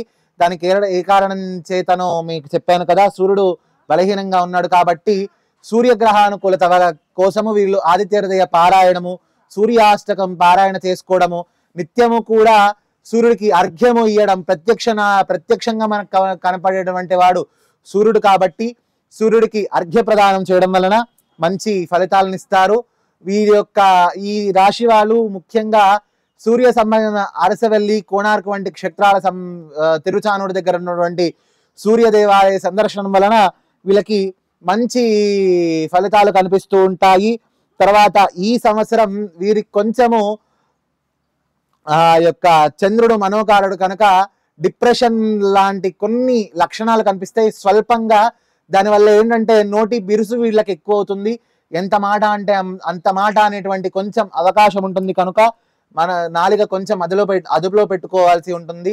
దానికి పరిహారంగా వీళ్ళు నిత్యము కూడా దృష్టి దోషాలు కూడా వీళ్ళకి అధికంగా ఉంటాయి. ఎందుకంటే కుజుడు వీళ్ళకి మళ్ళీ జన్మంలో ఉన్నాడు కనుక దృష్టి దోషాలు అధికమయ్యే అవకాశం ఉంటుంది. దాని కారణం చేత వీళ్ళు కొంచెం వెనకాల పడుతూ మళ్ళీ పైకి వస్తూ ఉంటారు. ఆ దోషం నుంచి బయటికి రావడానికి నిత్యము కూడా కాలభైరవాష్టకాన్ని పఠించడం వలన వీరికి సంతతము కూడా మంచి ఫలితాల్ని వస్తూ ఉంటుంది. తదుపరి సింహరాశి. మఘ నక్షత్రము 1, 2, 3, 4 పాదాలు, పుబ్బా నక్షత్రం 1, 2, 3, 4 పాదాలు, ఉత్తరా నక్షత్రము 1వ పాదంలో జన్మించిన వాళ్ళు సింహరాశి కిందకి వస్తారు. వీరికి చూసుకున్నట్టయితే ఆదాయము 2గా ఉంది, వ్యయము 14గా ఉంది, రాజపూజ్యము 4గా ఉంది, అవమానం 2గా ఉంది. వీరికి ఈ సంవత్సరం ప్రారంభం నుండి కూడా రవి అష్టమంలో ఉండడం వలన మానసికంగా చాలా దెబ్బతినేటువంటి అవకాశం ఉంది. దానివల్ల చాలా డిప్రెషన్లోకి వెళుతూ ఉంటారు. ఇంకోటి ఏంటంటే అష్టమంలో రాహు ఉండడం వలన ఈ సంవత్సరం వీళ్ళు కొంచెం వ్యసనాల బారిన పడేటువంటి అవకాశం ఉంటుంది. ఎందుకంటే లగ్నస్థానంలో, అష్టమ స్థానంలో రాహు ఉండడం వలన వ్యసనకారకుడు కనుక కొంచెం వ్యసనాలు అంటే వ్యసనం అంటే మందు ఇలాంటి వాటివనే కాదు, వేరే వ్యసనాలు కూడా ఉంటూ ఉంటాయి. అలాంటి వ్యసనాల బారిన పడేటువంటి అవకాశం ఉంటుంది. కాకపోతే కుజుడు శుభంగా ఉండడం జ్ఞానకారకుడు కనుక ఆ వ్యసనాల నుంచి బయటపడే అవకాశం కూడా చాలా ఉంటుంది. అదేవిధంగా కుజుడు అష్టమంలో ఉండడం వలన మళ్ళీ కొత్త కొత్త కార్యాలను ప్రారంభిస్తారు, కానీ మధ్యలో ఆటంకాలు వస్తూ ఉంటాయి. దాన్ని అధిగమించడానికి కాళికాష్టకం పారాయణ చేయడము, లేకపోతే సూర్యుడికి అర్ఘ్య ప్రదానం చేయడము. ఈ రాశి వాళ్ళు సూర్యుడిని ముందు నుంచి చెప్తున్నాను, సింహ రాశి వాళ్ళు సూర్యుడిని ఎంత గట్టిగా పట్టుకుంటే వారికి పట్టిందల్లా బంగారం చేసి పెడతాడు సూర్యుడు. ఎందుకంటే సూర్యుడు ప్రత్యక్ష నారాయణుడు. అంతేకాకుండా సింహరాశికి కొంచెము సూర్యుడికి కొంచెం అటు ఇటు సంబంధం ఉంటుంది కనుక ముఖ్యంగా వీళ్ళు చేయాల్సిన పని ఏంటయ్యా అంటే సూర్యుడికి అర్ఘ్య ప్రదానం చేయడము, అరుణ పారాయణ. కుదిరితే ఈ సంవత్సరం సింహరాశి వాళ్ళకి ఆరోగ్యం చాలా దెబ్బతింటుంది. దానివల్ల ఏంటయ్యా అంటే ముఖ్యంగా వీళ్ళు అరుణ పారాయణ చేయడము, లేకపోతే అరుణ ప్రశ్నని పారాయణ చేయించడము, సూర్య జపం చేయించడం కనుక జరిపిస్తూ ఉంటే శుభ ఫలితాన్ని పొందుతూ ఉంటారు. వీళ్ళు తొందరగా ఈ సంవత్సరం డిప్రెషన్లోకి వెళ్ళిపోయి నిరుత్సాహపడుతూ ఉంటారు, అవమానానికి కారణమవుతూ ఉంటారు. అనేక ఊహించని సంఘటనలు జరుగుతాయి. ముఖ్యంగా అనారోగ్యపరంగానే చాలా దెబ్బతింటూ ఉంటారు. ఆదాయం, రాజ్య పూజ్యత కొంతమేర కలిగించడం వలన బంధుమిత్రుల యొక్క సహకారము అంతంత మాత్రంగా లభిస్తుంది. కళత్ర సంతానం వలన సంతానం ముఖ్యంగా మీకు చాలా లాభపడుతూ ఉంటుంది. మీ యొక్క సంతానము మిమ్మల్ని బాగా చూసుకునేటువంటి అవకాశం ఉంటుంది. తర్వాత ఈ సంవత్సరము సింహరాశిలో ఉండేటువంటి ఉద్యోగులకి చాలా కొంచెం కష్టకాలం అనే చెప్పాలా. ప్రమోషన్ రాకపోగా ఇంకా మీరు కింద స్థాయి వారికి బదిలీగా అయ్యే పరిస్థితులు కనిపిస్తున్నాయి. మీరు ముఖ్యంగా ఏం చేసుకోవాలయ్యా అంటే మీరు శ్రీశైల క్షేత్రాన్ని సందర్శించడము, ప్రతి శని త్రయోదశికి శ్రీశైల క్షేత్రానికి వెళ్ళడం కానీ లేకపోతే కాలభైరవ ఉపాసన చేయడం ద్వారా మీకు మంచి ఫలితాలు ఉంటాయి. ఈ రాశిలో ఉన్నటువంటి రాజకీయ నాయకులకు కానీ సినీ రంగాలకు కానీ అంతగా సహకరించదు. ముఖ్యంగా వ్యాపారస్తులు, మీరు ఈ సంవత్సరం కనుక కొత్త వ్యాపారం కనుక పెడితే మీరు నష్టపోవడం ఖచ్చితము. కాబట్టి దయచేసి మీ రాశి ఫలాలను చూసుకొని ఈ సింహరాశి వాళ్ళు కొత్తగా వ్యాపారం పెట్టుకోకపోవడం మంచిది. ఉన్న వ్యాపారాన్ని ఎట్లా అభివృద్ధి చేసుకోవడము, కొత్త వ్యాపారం స్టాటిస్టిక్స్ ఆలోచించుకుంటూ ముందుకెళ్ళడం చాలా మంచిది. తదుపరి కన్యా రాశి. ఉత్తర నక్షత్రము 2, 3, 4 పాదాలు, హస్త నక్షత్రం 1, 2, 3, 4 పాదాలు, చిత్తా నక్షత్రము 1, 2 పాదాల్లో జన్మించే వారికి ఈ యొక్క కన్యా రాశి వర్తిస్తుంది. వీరికి ఆదాయం 5గా ఉంటే వ్యయం 5గా ఉంది, రాజపూజ్యం 5గా ఉంటే అవమానం 2గా ఉంది. ఈ రాశి వారికి ఏంటంటే ఎప్పుడు కూడా కొంచెము కాంట్రవర్సీస్లో బాగా వేలు పెడుతూ ఉంటారన్నమాట. చూడటానికి చాలా బక్కగా కనిపించినా సరే, చూడటానికి కొంచెం వీక్ పర్సనాలిటీస్గా కనిపించినా సరే, మనసు చాలా ధైర్యంగా ఉంటుంది వీళ్ళకి. అంతేకాకుండా ఈ రాశి వాళ్ళు గురు భాగ్యస్థానంలో ఉన్నందువలన, గురుబలం అధికంగా ఉండడం వలన చాలా అన్ని రంగాల్లో రాణిస్తూ ఉంటారు. తెలివితేటలు అధికంగా ఉంటాయి. వీళ్ళు లంకని కాల్చి వచ్చాడు అనే మాటకి సరిగ్గా సరిపోతూ ఉంటారన్నమాట. శక్తి సామర్థ్యాలు చాలా అధికంగా ఉంటాయి. ముఖ్యంగా మందతత్వము, గుప్త శత్రువులు వీళ్ళకి చాలా ఉంటూ ఉంటారు. నీ ముందు నీ మిత్రుడైనా సరే నీ చెడు కోరుకుంటూ ఉంటాడన్నమాట అతడు. అలాంటి గుప్త శత్రువులు చాలా మంది ఉంటారు. మనస్సులో నీ అనుమానాలే నీకు శత్రువులుగా మారిపోతూ ఉంటాయి అన్నమాట. నువ్వు ఈ పని చెయ్యగలవు అంటే వెనకాల నీ మనసులో అనుమానం పుట్టి ఆ పనిని ఆపేస్తూ ఉంటావు. అలా చేసుకోకండి. చిత్రారా మీ యొక్క పనిని ప్రోక్రాస్టినేట్ చేసుకోకుండా మీ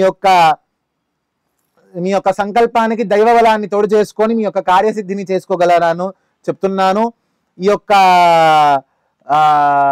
కన్యా రాశిలో ఉండే వాళ్ళకి సొంత గృహాలు వర్తిస్తాయి. ఇంకోటి, గృహాల్లో విపరీతమైన మార్పులు వస్తూ ఉంటాయి. స్థానచలనం అంటే ప్రమోషన్స్ బాగా అవుతూ ఉంటాయి. సంఘంలో అపనిందలు కొంచెం తగ్గుతాయి. అదేవిధంగా ఇంతకుముందు మీ యొక్క ఏవైతే అపనిందలు ఉన్నాయో ఈ సంవత్సరం సమూలంగా పోయి సమాజంలో గౌరవ మర్యాదలు పెరిగేటువంటి అవకాశం ఉన్నాయి. ఈ సంవత్సరం వీళ్ళు ఖచ్చితంగా శివాలయ సందర్శనం బాగా చేస్తూ ఉంటారు. ఈ యొక్క రాశి వాళ్ళు ముఖ్యంగా కూడా శ్రీశైల క్షేత్రాన్ని సందర్శించి అక్కడ అమ్మవారికి శ్రీచక్రార్చన చేసుకొని ఆ కుంకుమ రోజు లలాటం యందు పెట్టుకున్నట్లయితే జనాకర్షణ ధనాకర్షణ బాగా ఉంటాయి. వ్యయం బాగా ఉంది కనుక వీరు ప్రతినిత్యము కూడా మహాలక్ష్మి అష్టకాన్ని చేసుకుంటూ ఉండడము మంచిది. రాజకీయ నాయకులు శని బలం వలన బాగా రాణిస్తూ ఉంటారన్నమాట. శని రాజకీయ కారకుడు ఒక రకంగా. శని బాగా బలంగా ఉన్నాడు కాబట్టి వీళ్ళు రాజకీయ రంగాల్లో బాగా రాణిస్తారు. పార్టీ పరంగా చూసుకున్నట్లయితే వాళ్ళకి ఎటువంటి అంత సపోర్ట్ లభించకపోయినా అపోజిషన్ పార్టీ వాళ్ళ వల్ల వీళ్ళు గెలిచేటువంటి అవకాశం ఉంది. కనుక ఇలాంటి వాళ్ళకి, ఈ కన్యా రాశి వాళ్ళకి రాజశ్యామల బాగా తొందరగా పలుకుతుంది. కాబట్టి ఈ యొక్క రాజకీయ నాయకులు రాజశ్యామల ఉపాసన చేసుకుంటూ రాజకీయ రంగాల్లో బాగా రాణిస్తారు. వ్యాపార పరంగా కూడా ఈ యొక్క కన్యా రాశి వాళ్ళకి చాలా బలంగా ఉందని చెప్పాలి. తదుపరి తులారాశి. చిత్తా నక్షత్రం 3, 4 పాదాలు, స్వాతి నక్షత్రం 1, 2, 3, 4 పాదాలు, విశాఖ 1, 2, 3 పాదాల్లో జన్మించిన వాళ్ళకి ఈ తులారాశి వర్తిస్తూ ఉంటుంది. వీరికి ఈ సంవత్సరం చూసుకున్నట్టయితే ఆదాయము 2గా, వ్యయం 8గా ఉంది. రాజపూజ్యం 1, అవమానం 5గా ఉంది. అయితే ముందుగా చెప్పుకున్నట్టుగా ఈ యొక్క రాశి ఫలాలని చూసుకొని నిరుత్సాహపడాల్సినటువంటి అవసరం లేదు. మీరు కనుక దేవతా ఉపాసన బాగా చేసుకున్నటువంటి మనుషులైతే మీకు ఎటువంటి ఇబ్బంది లేకుండా ఆ యొక్క గ్రహ ఫలాల మీద పడకుండా మంచిగా భగవంతుడు కాపాడుతూ ఉంటాడు. వీరికి ముఖ్యంగా కూడా ఈ సంవత్సరం బాగా ఎఫెక్ట్ చేసేటువంటి వాడు రవి. అనారోగ్యం కొంచెం మందగిస్తూ ఉంటుంది. కాకపోతే ఈ యొక్క గురుడు అష్టమంలో ఉండడం వలన ఇచ్చేటువంటి దుష్ఫలితాలను ఇచ్చినా కూడా అతని యొక్క మంచి ఫలితం ఏంటంటే పట్టిన పట్టు విక్రమార్కుల్లాగా పట్టి వారి యొక్క మనోవాంఛను నెరవేరుస్తూ ఉంటారు. వీరికి సంవత్సరం ఖచ్చితంగా విదేశీయానం ఉంది. ఎట్టి పరిస్థితులైనా విదేశీయానం ఖచ్చితంగా ఉంది. సముద్రాన్ని లంఘించేటువంటి అవకాశం బాగా ఉంది. వీరు ముఖ్యంగా కూడా చేయాల్సినటువంటి పని ఏంటయ్యా అంటే, ఇంతకు ముందు శని వెళ్ళిపోయాడు, రాహు వెళ్ళిపోయాడు కనుక వీరు చేయాల్సినటువంటి ముఖ్యంగా పని కాలభైరవ ఉపాసన చేయడము. వీరు ఎంత మంచిగా కాలభైరవ ఉపాసన చేస్తే వారు పట్టిందల్లా బంగారం. కాలభైరవ అష్టకం పఠించడం వల్ల కానీ, కాలభైరవ సాధన ఉపాసన చేయడం వల్ల కానీ, కూష్మాండ దీపం భైరవుడికి సమర్పణ చేయడం వల్ల కానీ వీళ్ళకి మంచి ఫలితాలు కలుగుతూ ఉంటాయి. నలుగురిలో మంచి గుర్తింపు వస్తూ ఉంటుంది. భైరవ కృప వలన మీకు మీ ముందే శత్రువు కనిపిస్తాడు. కన్యారాశి వాళ్ళకి గుప్త శత్రువులు ఉంటే మీకు మీ కంటి ముందే ప్రత్యక్షమైన శత్రువులు ఉంటారు. నిన్ను మాటకు మాట దెబ్బతీస్తూనే ఉంటారు ఈ రాశి వాళ్ళని. అలాంటి వాళ్ళని భైరవుడు అటు ఇటు తొలగిస్తూ ఉంటాడు అనమాట. భైరవ ఉపాసన వలన పుణ్యక్షేత్ర సందర్శనము ఉంటుంది. ఈ రాశి వాళ్ళకి ఈ సంవత్సరం వివాహ యోగ్యత బాగా కనిపిస్తోంది కనుక ఆ యొక్క ప్రయత్నాలు చేసుకోవచ్చు. వాళ్ళు గృహ సంబంధమైన విషయంలో స్థిరాస్తులు, ఫ్రిడ్జులు, బంగారము లాంటి గృహోపకరణాలు బాగా కొంటూ ఉంటారు. గృహానుకూలత చాలా ఉంది కనుక 8వ ఇంట గురువు ఉండడం వలన కొన్ని కష్టాల నుంచి కాపాడుకోగలుగుతారు. కాకపోతే కష్టాలు అధికమవుతాయి, అదేవిధంగా కష్టాల నుంచి బయటపడగలుగుతారు. అంటే ఈ సంవత్సరం మీకు ఒక ఎగ్జామ్ లాంటిది అన్నమాట. కాబట్టి జాగ్రత్తగా ఎగ్జామ్లో ఎంత మంచిగా ఎగ్జామ్ రాస్తారో అంత మంచిగా ముందు మీ జీవితము ఇన్ ఫ్యూచర్ మీరు బాగుపడతారని మాట నేను చెప్పగలను. ఈ సంవత్సరం ముఖ్యంగా వీరు కాశీ క్షేత్ర సందర్శనం కానీ, ఉజ్జయినిలో భైరవుడికి ప్రసాదం సమర్పించడం కానీ, లేకపోతే తీవ్ర దేవతా ఉపాసన, వారాహి కూడా ఒక రకంగా రాహుకి అధిదేవత కానీ, భైరవుడికి, రాహుకి, హనుమంతుడికి వీరు గారెల దండం సమర్పించడం వలన చాలా మంచి ఫలితాలు కలుగుతాయి. తదుపరి వృశ్చిక రాశి. విశాఖ నక్షత్రం 4వ పాదము, అనురాధ 1, 2, 3, 4 పాదాలు, జ్యేష్ఠ 1, 2, 3, 4 పాదాల వారు వృశ్చిక రాశి కిందకి వస్తారు. వీరికి ఆదాయం 8గా ఉంటే వ్యయం 14గా ఉంది. రాజపూజ్యం 4గా ఉంటే అవమానం 5గా ఉంది. ఈ రాశి వారికి ఈ సంవత్సరం శని అర్ధాష్టమంలో ఉండడం వలన ఆరోగ్యపరంగా కొంచెము ఇబ్బంది ఎదుర్కొంటూ ఉంటారు. కాబట్టి వీరు ముఖ్యంగా శనికి పూజలు చేయించుకోవడం చాలా మంచిది. స్త్రీ పురుషులకు ధనపరంగా కానీ చాలా అనుకూలంగా ఉంటుంది. కుటుంబం గౌరవకారకుడైనటువంటి గురుడు మంచి బలంగా ఉన్నందుగా ఆ 7వ స్థానంలో ఉన్న కారణం చేత వీరికి కుటుంబంలో గౌరవ మర్యాదలు పెరుగుతూ ఉంటాయి. మంచి మిత్రబలం, మంచి ఫ్రెండ్స్ సర్కిల్ ఏర్పడుతూ ఉంటుందన్నమాట వీరికి. అంతేకాకుండా మహోన్నతమైన స్థితికి చేరుకోవడానికి వీరు మంచి పై మెట్టు వేస్తూ ఉంటారు. జీవితంలో ఆధిక్యత. కాకపోతే ఈ సంవత్సరం వీళ్ళు చాలా నిర్దాక్షిణ్యంగా తయారవ్వడము, లేకపోతే కమర్షియల్ మైండెడ్గా తయారవ్వడం వీళ్ళ లక్షణము. ఎందుకంటే కుజుడు అర్ధాష్టమంలో ఉన్నాడు. అందువలన మనసు చాలా కాఠిన్యంగా తయారై చాలా కమర్షియల్ మైండెడ్గా తయారైపోతూ ఉంటారు. అది ఒకటి. ఇంకా అంతేకాకుండా ఈ యొక్క సంవత్సరము గురుడు కూడా శుభస్థానంలో ఉండడం వలన వీరి చేతి మీదుగా మంచి దైవ కార్యక్రమాలు జరిగేటువంటి అవకాశం చాలా ఉన్నది. శని అర్ధాష్టమంలో ఉండడం వలన శనికి పూజలు చేయించుకోవడం, కాళహస్తిలో శనికి తైలాభిషేకం చేసుకోవడం చాలా మంచిది. తర్వాత ఈ యొక్క రాశి వాళ్ళు ఈ సంవత్సరము అధికారుల యొక్క మన్ననని పొందుతూ ఉంటారు. రాజకీయ సంబంధమైన విషయాల్లో అడుగు పెడుతూ ఉంటారన్నమాట. కొత్తగా ఈ రాశి వాళ్ళు కొత్తగా రాజకీయాల్లోకి వస్తూ ఉంటారు. శత్రువులు వీళ్ళని ఎటు నుంచి పొడుస్తూ ఉన్నా సరే మంచిగా రాణిస్తూ ఉంటారు. రాజకీయ సంబంధమైన విషయాల్లో మంచి సఫలత అనే కనిపిస్తుంది. రాజకీయ నాయకులకు కూడా ఈ సంవత్సరం బాగా కలిసి వస్తుంది. సినీ రంగంలో ఉన్న వాళ్ళకి మాత్రం కొంచెము అవమానాలు ఎదుర్కోవాల్సిన పరిస్థితి అయితే ఉంటుంది. వ్యాపార రంగంలో వాళ్ళకు కూడా చాలా మంచి ఫలితాలు ఉన్నాయి. అదేవిధంగా కుటుంబంలో కొంచెంగా చిన్నవి పెద్ద కలహాలు ఉన్నప్పటికీ సర్దుకొని పోవాల్సిన అవసరం మీకు ఉంది. వీళ్ళు ముఖ్యంగా ఖచ్చితంగా ఈ సంవత్సరం చేసుకున్నటువంటి పరిహారం ఏంటయ్యా అంటే ఆవుకి అరటి పండ్లని పెట్టించడం వలన చాలా మంచి ఫలితాలను పొందుతూ ఉంటారు. తదుపరి ధనస్సు రాశి. మూల 1, 2, 3, 4 పాదాల వాళ్ళు, పూర్వాషాఢ 1, 2, 3, 4 పాదాలు, ఉత్తరాషాఢ 1వ పాదం వాళ్ళు ఈ ధనస్సు రాశిలోకి వస్తూ ఉంటారు.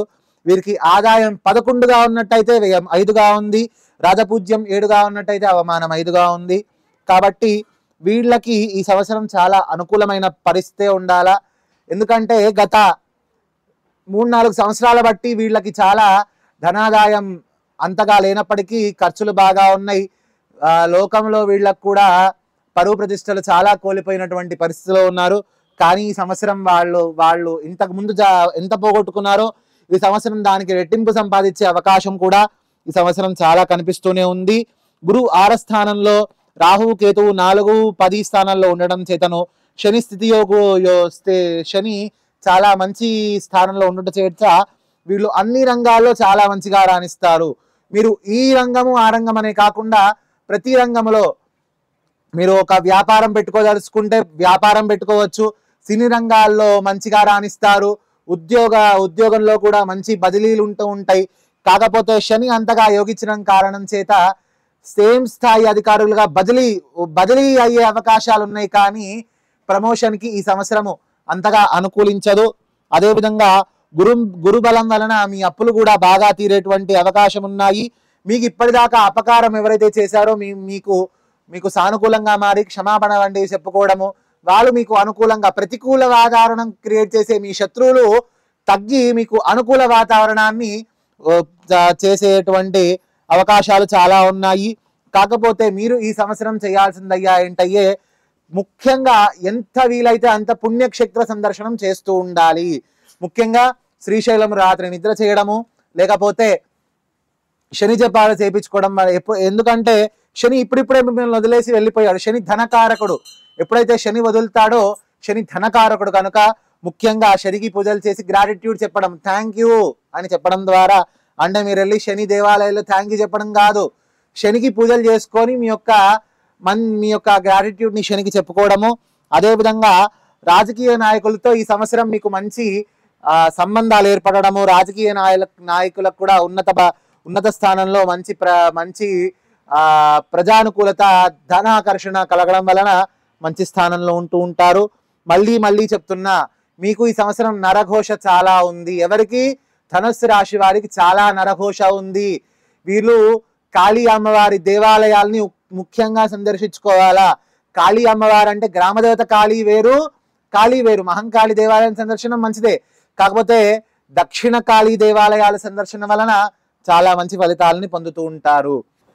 తదుపరి మకర రాశి. ఉత్తరాషాఢ నక్షత్రం 2, 3, 4 పాదాలు, శ్రవణ నక్షత్రం 1, 2, 3 పాదాలు, ధనిష్ట 1, 2, 3 పాదాల్లో జన్మించిన వారికి మకర రాశి వర్తిస్తుంది. ఆదాయము వీళ్ళకి 14గా ఉన్నట్టయితే వ్యయం 14గా ఉంది, రాజపూజ్యం 3గా ఉన్నట్టయితే అవమానం 3గా ఉంది. దాని ద్వారా అర్థం చేసుకోవాల్సింది ఏంటయ్యా అంటే, సమాజంలో వీరికి మంచి పేరు ప్రతిష్టలు కొద్దిగా ఉన్నప్పటికీ ఆదాయం బాగానే ఉంటుంది. వీరికి ఈ సంవత్సరము ఏలనాటి శని కారణంగా వీరికి వచ్చే ధనాన్ని కూడా దైవ కార్యాల్లోనే ఉపయోగిస్తూ ఉంటారు. ఆ యొక్క విషయాల్లో ఎటువంటి సంకోచము లేదు. స్త్రీ పురుషాదులకు ఆ యొక్క ధనకారకుడైనటువంటి గురుడు 5వ ఇంట, లగ్నాధిపతి శని 2వ ఇంట బలహీనంగా ఉండటం చేత జాతక ప్రభావం బాగా ఉంటుంది. ఏ పని చేసినా తిప్పి కొడుతూ ఉంటుంది అన్నమాట. మీకు ఏ పని చేసినటువంటి కూడా నజర్ బాగా ఉంటుంది మీ మీద. శత్రువులు బాగా కన్ను వేసి ఉంటారు కనుక అంత ఫలించవు. ఒడిదుడుకులు లేని ఉత్తమమైన జీవితం ఉంటుంది. మీ మాట ఆడవారి మాట ఒకటై రాణిస్తారు. అంటే ముఖ్యంగా మీరు మీ భార్య మాట వింటే బాగుపడతారు. అది ఈ రాశి వాళ్ళు చేయాల్సిన పని. తను చెప్పేది నేనే వినాలి అంటే కాదు. ఈ రాశి వారికి ఎందుకు అంటే శనికి ఆడవాళ్ళని అవమానించే వాళ్ళంటే పరమయ అసహ్యం. వాళ్ళ మాట కూడా వినడు, వాళ్ళని అధోపాతాలను దొక్కేస్తాడు శని. కాబట్టి ఈ రాశి వాళ్ళు పురుషులు ఆడవారి మాట వినటము, లేకపోతే స్త్రీలైతే వారి యొక్క పతి మాట వినటం, భర్త మాట వినటం చేస్తూ ఉంటే మంచిగా రాణిస్తూ ఉంటారు. గత సంవత్సరం కూడా ఈ సంవత్సరం కూడా కొంచెము ఒడిదుడుకులు ఉంటూ ఉంటాయి. కాకపోతే కొంచెం బెటర్ ఫలితాలని అనుభవిస్తూ ఉంటారు. స్త్రీలు కొంచెం వారి నాలికని అదుపులో పెట్టుకోవాలి. ఎందుకంటే ఈ సంవత్సరము ఏలనాటి శని తీవ్ర స్థాయిలో ఉండడం వలన వారికి ముఖ్యంగా చూసుకున్నట్టయితే ఈ రాశి వారికి జైలుకు వెళ్ళేటువంటి అవకాశం కూడా చాలా ఉంది. ఇంకోటి ఏంటంటే ఈ రాశి వాళ్ళకి రోడ్డు ప్రమాదాలు లేకపోతే గృహ సంబంధంలో ఎటువంటి ఎలక్ట్రిక్ షాక్లకు గురయ్యేటువంటి అవకాశాలు చాలా ఉన్నాయి. ఈ యొక్క రాశి వారికి దృష్టి దోషాలు గ్రహపీడలు చాలా ఉన్నాయి కనుక వీరు ఖచ్చితంగా ఈ సంవత్సరం కాలభైరవ ఉపాసన చేసి తీరాలి. కాలభైరవుడు అనే చెప్తున్నా ఎందుకంటే మనం పట్టిన వెంటనే పిలిస్తే ఇంత పలికే దేవుడు భైరవుడు, మీ యొక్క జీవితాలని మార్చేటువంటి భైరవుడు. ఎందుకంటే శనికి గురువు భైరవుడు కాబట్టి శని దోషాలు నిట్టే తీరుస్తూ ఉంటాడు. రాజకీయ రంగాల్లో వాళ్ళకి ఈ సంవత్సరం అంతగా అనుకూలించని పరిస్థితి కనిపిస్తూ ఉంటుంది. ప్రభుత్వ పరంగా ఏదో ఒక వాటికి లాగుతూనే ఉంటారు. కోర్టు విషయాల్లో బాగా చిక్కి ముద్దయిపోతూ ఉంటారు ఈ రాశి వాళ్ళు ఈ కోర్టు విషయాల్లో. కానీ ఈ యొక్క ఇయర్ ఎండింగ్ లో కూడా ఈ యొక్క సంవత్సరం అయిపోయేసరికి కొత్త సంవత్సరం వచ్చేసరికి ఉగాది వచ్చేసరికి తప్పనిసరిగా ఆ యొక్క కోర్టు వివాదాల నుంచి బయటపడే అవకాశం బాగా ఉంది. కాకపోతే మీరు చేయాల్సిందయ్యా ఏంటంటే శ్రీశైల క్షేత్ర సందర్శనము, భైరవోపాసన బాగా చేస్తూ ఉంటే మీకు అన్ని పనులు సఫలీకృతం అవుతూ ఉంటాయి. తదుపరి కుంభరాశి. ధనిష్ట 3-4 పాదాలు, శతభిషం 1-2-3-4 పాదాలు, పూర్వభాద్ర 1-2-3 పాదాలు వీరికి కుంభరాశి వర్తిస్తూ ఉంటుంది. వీరికి ఆదాయం చూసుకున్నట్టయితే 14, వ్యయం చూసుకున్నట్టయితే మళ్ళీ 14, రాజపూజ్యం 6, అవమానం 1. వీరికి ఈ రాశి వారికి కూడా మధ్యస్థంగా ఈ సంవత్సరం ఫలితాలని ఉండడం జరిగింది. వీరికి ముఖ్యంగా రవి అర్ధాష్టమంలో ఉండడం కారణం చేత కుటుంబంలోనూ సమాజంలోనూ మంచి సౌఖ్యత అంటే వీరి యొక్క ఫ్రెండ్షిప్ లెవెల్స్ బాగా పెరిగి వీరి యొక్క ఫ్రెండ్షిప్ సర్కిల్ బాగా అభివృద్ధి అవుతూ ఉంటుంది. కుటుంబంలో కూడా స్థిరాస్తులు, ఇప్పటిదాకా వీళ్ళొకరి మాట వినేవాళ్ళు కాదన్నమాట. ఇప్పుడు వీరికి కొంచెము ఆ యొక్క శని ప్రభావం చేత కొంచెము నలుగురి మాట వినాల్సి వస్తుంది. పుణ్యక్షేత్ర సందర్శనం చేయాల్సి వస్తుంది. ఈ జీవితం ఎందుకురా బాబు, నేను ఎంత సంపాదించినా అంతా ఖర్చు అయిపోతుంది అనేటువంటి పరిస్థితి ఏరుకుంటారు. బాగా డిప్రెషన్లోకి వెళ్ళేటువంటి అవకాశం ఉంటుంది. ఎందుకు అంటే వీరికి అర్ధాసమైన రవి కారణం చేత బాగా డిప్రెషన్లోకి వెళ్ళేటువంటి అవకాశం ఉంటుంది. ధనధాన్యాలకు లోటు ఉండదు, కానీ కీర్తి ప్రతిష్టలు బాగా సంపాదిస్తూ ఉంటారు. ఆరోగ్య విషయంలో జాగ్రత్త చాలా అవసరము. ఏలినాటి శని కారణం చేత ఆరోగ్యం చాలా దెబ్బతింటూ ఉంటుంది. ముఖ్యంగా ఏలినాటి శని ప్రభావం చేత ఊపిరితిత్తులు, గుండెకు సంబంధించినటువంటి స్వల్పమైన రోగాలు అధికంగా కాదు స్వల్పమైనటువంటి రోగాలు వచ్చేటటువంటి అవకాశం ఉంటుంది. మీరు చాలా మంచివారు చెప్పాలంటే, మీ మంచితనం వలనే మీ శత్రువులు మిమ్మల్ని దెబ్బతీస్తూ ఉంటారు. మంచితనంతో కాకుండా యుక్తమైనటువంటి ఆలోచనలతో సమయస్ఫూర్తితో పని చేయాలి. గౌరవం నిలబడుతుంది. కాకపోతే ఆర్థికంగా కొంచెం దెబ్బతింటూ ఉంటారన్నమాట. ఆర్థికంగానే మానసిక క్షోభ వహిస్తూ ఉంటారు. రాష్ట్ర ప్రభుత్వ ఉద్యోగులకు పట్టిందల్లా బంగారం, ప్రమోషన్ వస్తూ ఉంటుంది. పై ఉద్యోగుల మన్ననలు పొందుతూ ఉంటారు. రాజకీయ నాయకులకు కూడా మంచి ఉత్తమమైన స్థానం అని చెప్పాలి. కాకపోతే ఏలినాటి శని కారణం చేత వ్యాపారస్తులకి కొంచెము కష్టకాలం అనే చెప్పాలి. అదేవిధంగా సినీ రంగాల్లో ఉండేటువంటి వాళ్ళకి నూతన అవకాశాలు వస్తాయి, కానీ వాళ్ళు వాడుకోలేని దుస్థితి వాళ్ళకి కలుగుతుంది. అంత శని ప్రభావం వలన వీళ్ళు కూడా ఈ యొక్క సంవత్సరము శనికి పూజలు చేసుకోవడం కానీ, ముఖ్యంగా ప్రతి శని త్రయోదశికి లేకపోతే 3 నెలలు ఖచ్చితంగా కూడా ప్రతి పౌర్ణమికి కూడా శ్రీశైల క్షేత్రాన్ని సందర్శించడం వలన ఖచ్చితంగా శుభ ఫలితాలని పొందుతూ ఉంటారు. తదుపరి మీనరాశి. ఈ మీనరాశి పూర్వభాద్ర నక్షత్రం 4వ పాదం, ఉత్తరాభాద్ర నక్షత్రం 1, 2, 3, 4 పాదాలు, రేవతి 1, 2, 3, 4 పాదాలు వారు ఈ మీనరాశి కిందకి వస్తూ ఉంటారు. వీరికి ఆదాయం 5గా ఉన్నట్టయితే వ్యయం 5గా ఉంది. రాజపూజ్యం 2గా ఉన్నట్టయితే అవమానం 4గా ఉంది. పోయిన సంవత్సరం కంటే కొంచెము మంచి పరిస్థితుల్లోనే వీళ్ళు ఉంటూ ఉంటారు. కాకపోతే వీళ్ళ కుటుంబ పరిస్థితుల వలన కుటుంబీకులే వీళ్ళకి కొంచెము ప్రతికూలత అంటే సపోర్ట్ చేయడంలో కొంచెము వెనకాల పడుతూ ఉంటారు. ఎందుకంటే జన్మంలో రాహు, సప్తమంలో కేతు ఉండడం వలన కుటుంబంలోనే కొంచెము అశాంతి నెలకొంటూ ఉంటుందన్నమాట. ముఖ్యంగా ఈ రాశి వారి యొక్క తల్లిదండ్రులు వీళ్ళ మీద బాగా ప్రెషర్ పెడుతూ ఉంటారు, లేకపోతే వీరి సంతానానికి బాగా ప్రెషర్ పెట్టడం వలన వీరికి కుటుంబంలో కలహాలు ఏర్పడుతూ ఉంటాయి. భార్యాభర్తలు కూడా కొంచెము అటు ఇటు అయ్యేటువంటి అవకాశాలు ఉంటూ ఉంటాయి. తీర్థయాత్ర చాలా ఫలిస్తుంది. తీర్థయాత్రలకు మీ కర్మదేవతలు ఫలించలు, అయినా సరే తీర్థయాత్రలు చేయడం చాలా మంచిది. మీకు ఈ సంవత్సరం స్త్రీ సౌఖ్యం బాగా ఉంది. ఈ సంవత్సరం వీళ్ళకి ధనాదాయం, ఆకస్మిక ధనలాభం ఉన్నా సరే కొంచెము ఆ ధనం కూడా ఆధార్మిక మార్గంలో సంపాదించేటువంటి అవకాశాలను అట్లా చేయకుండా ధర్మ మార్గంలో సంపాదించండి, అంతా శుభాలు కలుగుతాయి. ముఖ్యంగా వీరి సంవత్సరము నరసింహస్వామి ఉపాసన చేయడం వల్ల, నరసింహస్వామి దర్శనం చేసుకోవడం వల్ల సమస్తమైనటువంటి శుభాలు కలుగుతూ ఉంటాయి. గౌరవం నిలబెట్టుకోవడంలో చాలా వెనకాలంజలోనే ఉంటారు, కానీ ఎట్లాగో అట్లా గౌరవాన్ని నిలబెట్టుకునే స్థాయికి వస్తూ ఉంటారు. వీరికి ఈ సంవత్సరం దొంగతనాలు జరిగేటువంటి అవకాశం బాగా ఉంది. ఎందుకయ్యా అంటే ఏలినాటి శని ప్రభావము. ఉద్యోగులకు చాలా మంచి యోగ్యమైన కాలమే. ఎక్కడ వేసిన గొంగలు అక్కడే ఉంటుంది ఉద్యోగాలకి. తర్వాత రాష్ట్ర ఉద్యోగులకి మాత్రము కొంచెము సానుకూలమైన కాలం లేకపోయినా సరే, ప్రభుత్వ ఉద్యోగులకు, సెంట్రల్ ఉద్యోగులకు మాత్రం చాలా అనుకూలమైన పరిస్థితి అనే చెప్పాలా. ప్రమోషన్లు ఉంటాయి. పెద్ద గ్రహముల ప్రభావం వలన ప్రజల్లో అభిమానం సంపాదించుకోలేని స్థితి రాజకీయ నాయకులకి ఉంటుంది. సేవా కార్యక్రమాల్లో బాగా పనిచేస్తూ ఉంటారు. ఈ మీనరాశి వాళ్ళు ఈ సంవత్సరం నరసింహస్వామి దర్శనం వలన, అన్నదాన కార్యక్రమాల్లో బాగా పాల్గొనడం వలన, అమ్మవారికి నిమ్మకాయ దీపాలను బాగా సమర్పణ చేసుకోవడం వలన మంచి ఫలితాలను పొందుతూ ఉంటారు. సినీ రంగంలో మాత్రం ఈ రాశి వాళ్ళకి ఈ సంవత్సరం అంతగా అనుకూలించగానే చెప్పాలి. పర్యాటక ప్రదేశాలు బాగా సందర్శిస్తూ ఉంటారు వలన ఆదాయం కూడా బాగా ఉంటుందనే చెప్పాలి. ముఖ్యంగా మళ్ళీ చెప్తున్నా, శ్రీ నరసింహస్వామి సందర్శన వలన మీకు సంపూర్ణమైనటువంటి శ్రేయస్సు కలుగుతుంది.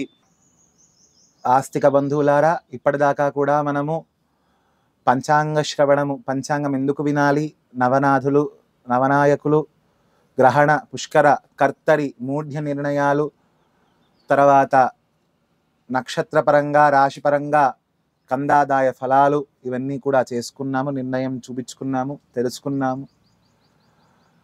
ఒక్కొక్క పండితుడు కూడా ఒక్కొక్క రకంగా చెప్పచ్చు. ఎందుకంటే వారు నేర్చుకున్న జ్యోతిష్ శాస్త్రం ఒక్కొక్క విధంగా ఉంటుంది కనుక ఒక్కొక్కరు ఒక్కొక్క ఫలితాన్ని చెప్పి ఉండవచ్చు. కాబట్టి నేను చెప్పిన విధంగా మీరు కూడా మీ యొక్క జాతక ఫలితాలని బట్టి నేను చెప్పినటువంటి పరిహారాలు చేసుకొని సంపూర్ణమైన దైవతానుగ్రహం వలన మీ యొక్క కష్టాలను తీర్చుకోగలరని ప్రార్థన. ముఖ్యంగా నేను చెప్పేది ఏంటంటే, మళ్ళీ చెప్తున్నా, నాకు నా ఆదాయం 4 ఉంది, వ్యయం 14 ఉంది, నేనేమైపోవాలా, నేను చచ్చిపోవాలా అని అనుకోకుండా దైవాన్ని పట్టుకోండి. దేవుడి పాదాలు పట్టుకుంటే గ్రహాలు కూడా ఏమీ చెయ్యలేవు. అమ్మవారు ఎవరు? నవగ్రహ నాయకి. అలాంటి నవగ్రహాలు అమ్మవారి పాదాల దగ్గర ఉంటాయి, అమ్మవారి గోళ్లలో ఉంటాయి నవగ్రహాలు కూడా. ఆ యొక్క అమ్మవారి చేతిగోళ్లలో ఆ యొక్క నారా కరాంగుడినకు ఉత్పన్న నారాయణ శాకృతి అమ్మ లలితాదేవికి పేరు. అమ్మవారి గోళ్లలో నుంచి దశావతారాలు పుట్టాయంట. అలాగా అసలు ఆ యొక్క జగన్మాత పాదాలను పట్టుకోండి, అంతా మంచి కలుగుతుంది. ఇంకోటి ఏంటంటే, మీరు ఎవరిని కూడా దూషించకండి, ఎవరిని కూడా హింసించకండి, ఎవరిని కూడా బ్యాక్ బిచ్చింగ్ చేయకండి అన్నమాట. మీరు వాడి ముందు మంచిగా నవ్వుతూ ఉండి పక్కకెళ్ళి వాడి గురించి చెడు చెప్పడం కానీ, చెడు కోరుకోవడం చెప్పుకోకండి. ఖచ్చితంగా అది మీకే వర్తిస్తుంది. ఆ దుష్ఫలితం మీ కర్మ ఖచ్చితంగా కొట్టి మీరు సర్వనాశనం అవుతారు. కాబట్టి మీరు మంచిగా ఉండాలి. అయ్యా ఏం చేయాలంటే ధర్మంగా ఉండాలి, ధర్మపరమైన ఆలోచనతో ఉండాలి, ధర్మపరమైన పనులు చెయ్యాలి, ధర్మాన్ని పాటించే వాడికి సహకరిస్తూ ఉండాలి, దేవాలయ సందర్శనం చేస్తూ ఉండండి, దేవాలయ దానం చేస్తూ ఉండండి, గోమాతను సంరక్షించండి. ఇలాంటి పనులు చేయడం ద్వారా మీకు ఖచ్చితంగా అన్ని పనుల్లో శుభాలు చేకూరుతాయి. ఇది ఈ సంవత్సరము పంచాంగ శ్రవణము. ఇంకో విషయం ఏంటంటే, నా పేరు శ్రీ ఆదిత్య భరద్వాజ శర్మ. నేను ఈ ఉప్పల్ భగాయత్ ప్రాంతంలో ఉండేటువంటి కాలభైరవ ఆలయానికి ప్రధానార్చకుణ్ణి.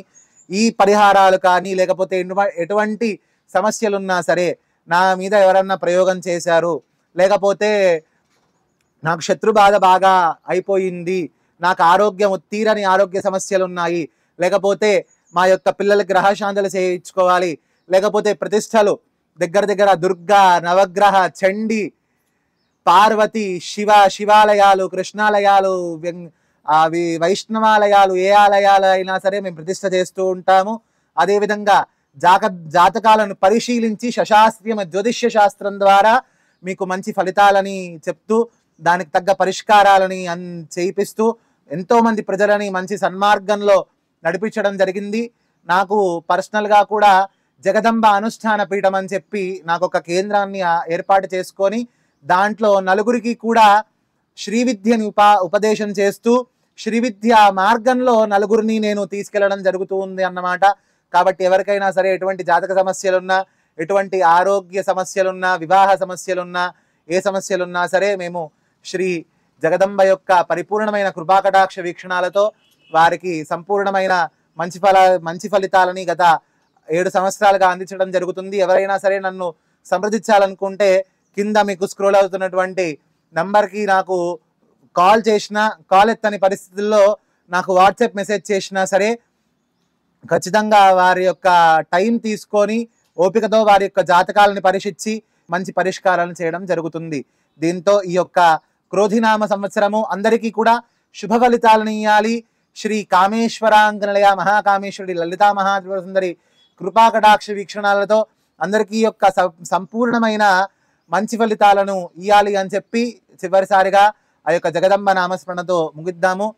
కొణత్కాంచీదామ కరికలవకుంభస్తనద పరిక్షీణ మధ్యే పరిణతచంద్రవదన ధనుర్బాణాన్ పాశం శృణిబదాదాన కరతరైః పురస్తాదస్తాం నః పురమధితురాహో న పురశిక స్వస్తిః ప్రజాభ్య పరిపాలయంతాం న్యాయేన మార్గేణ మయీషాః గోబ్రాహ్మణేభ్యः శుభమస్తు నిత్యం లోకా సమస్తా సుఖినో భవంతు కాలే వర్షిత పద్యన్యః పృథివీ సస్యశాలిని దేశోయం క్షుభరహితో బ్రాహ్మణా సంతు నిర్భయాః యో వేదాదౌ స్వరః ప్రోక్తో వేదాంతే చ ప్రతిష్ఠితః తస్యః ప్రకృతిలీనస్యేత్పరస్య మహేశ్వరః విశాలాక్షీ మనోజ్ఞాయ సర్వాభీష్టప్రదాయినే కాశీపురనరేశాయ విశ్వనాథాయ మంగళం. ఓం స్వస్తి.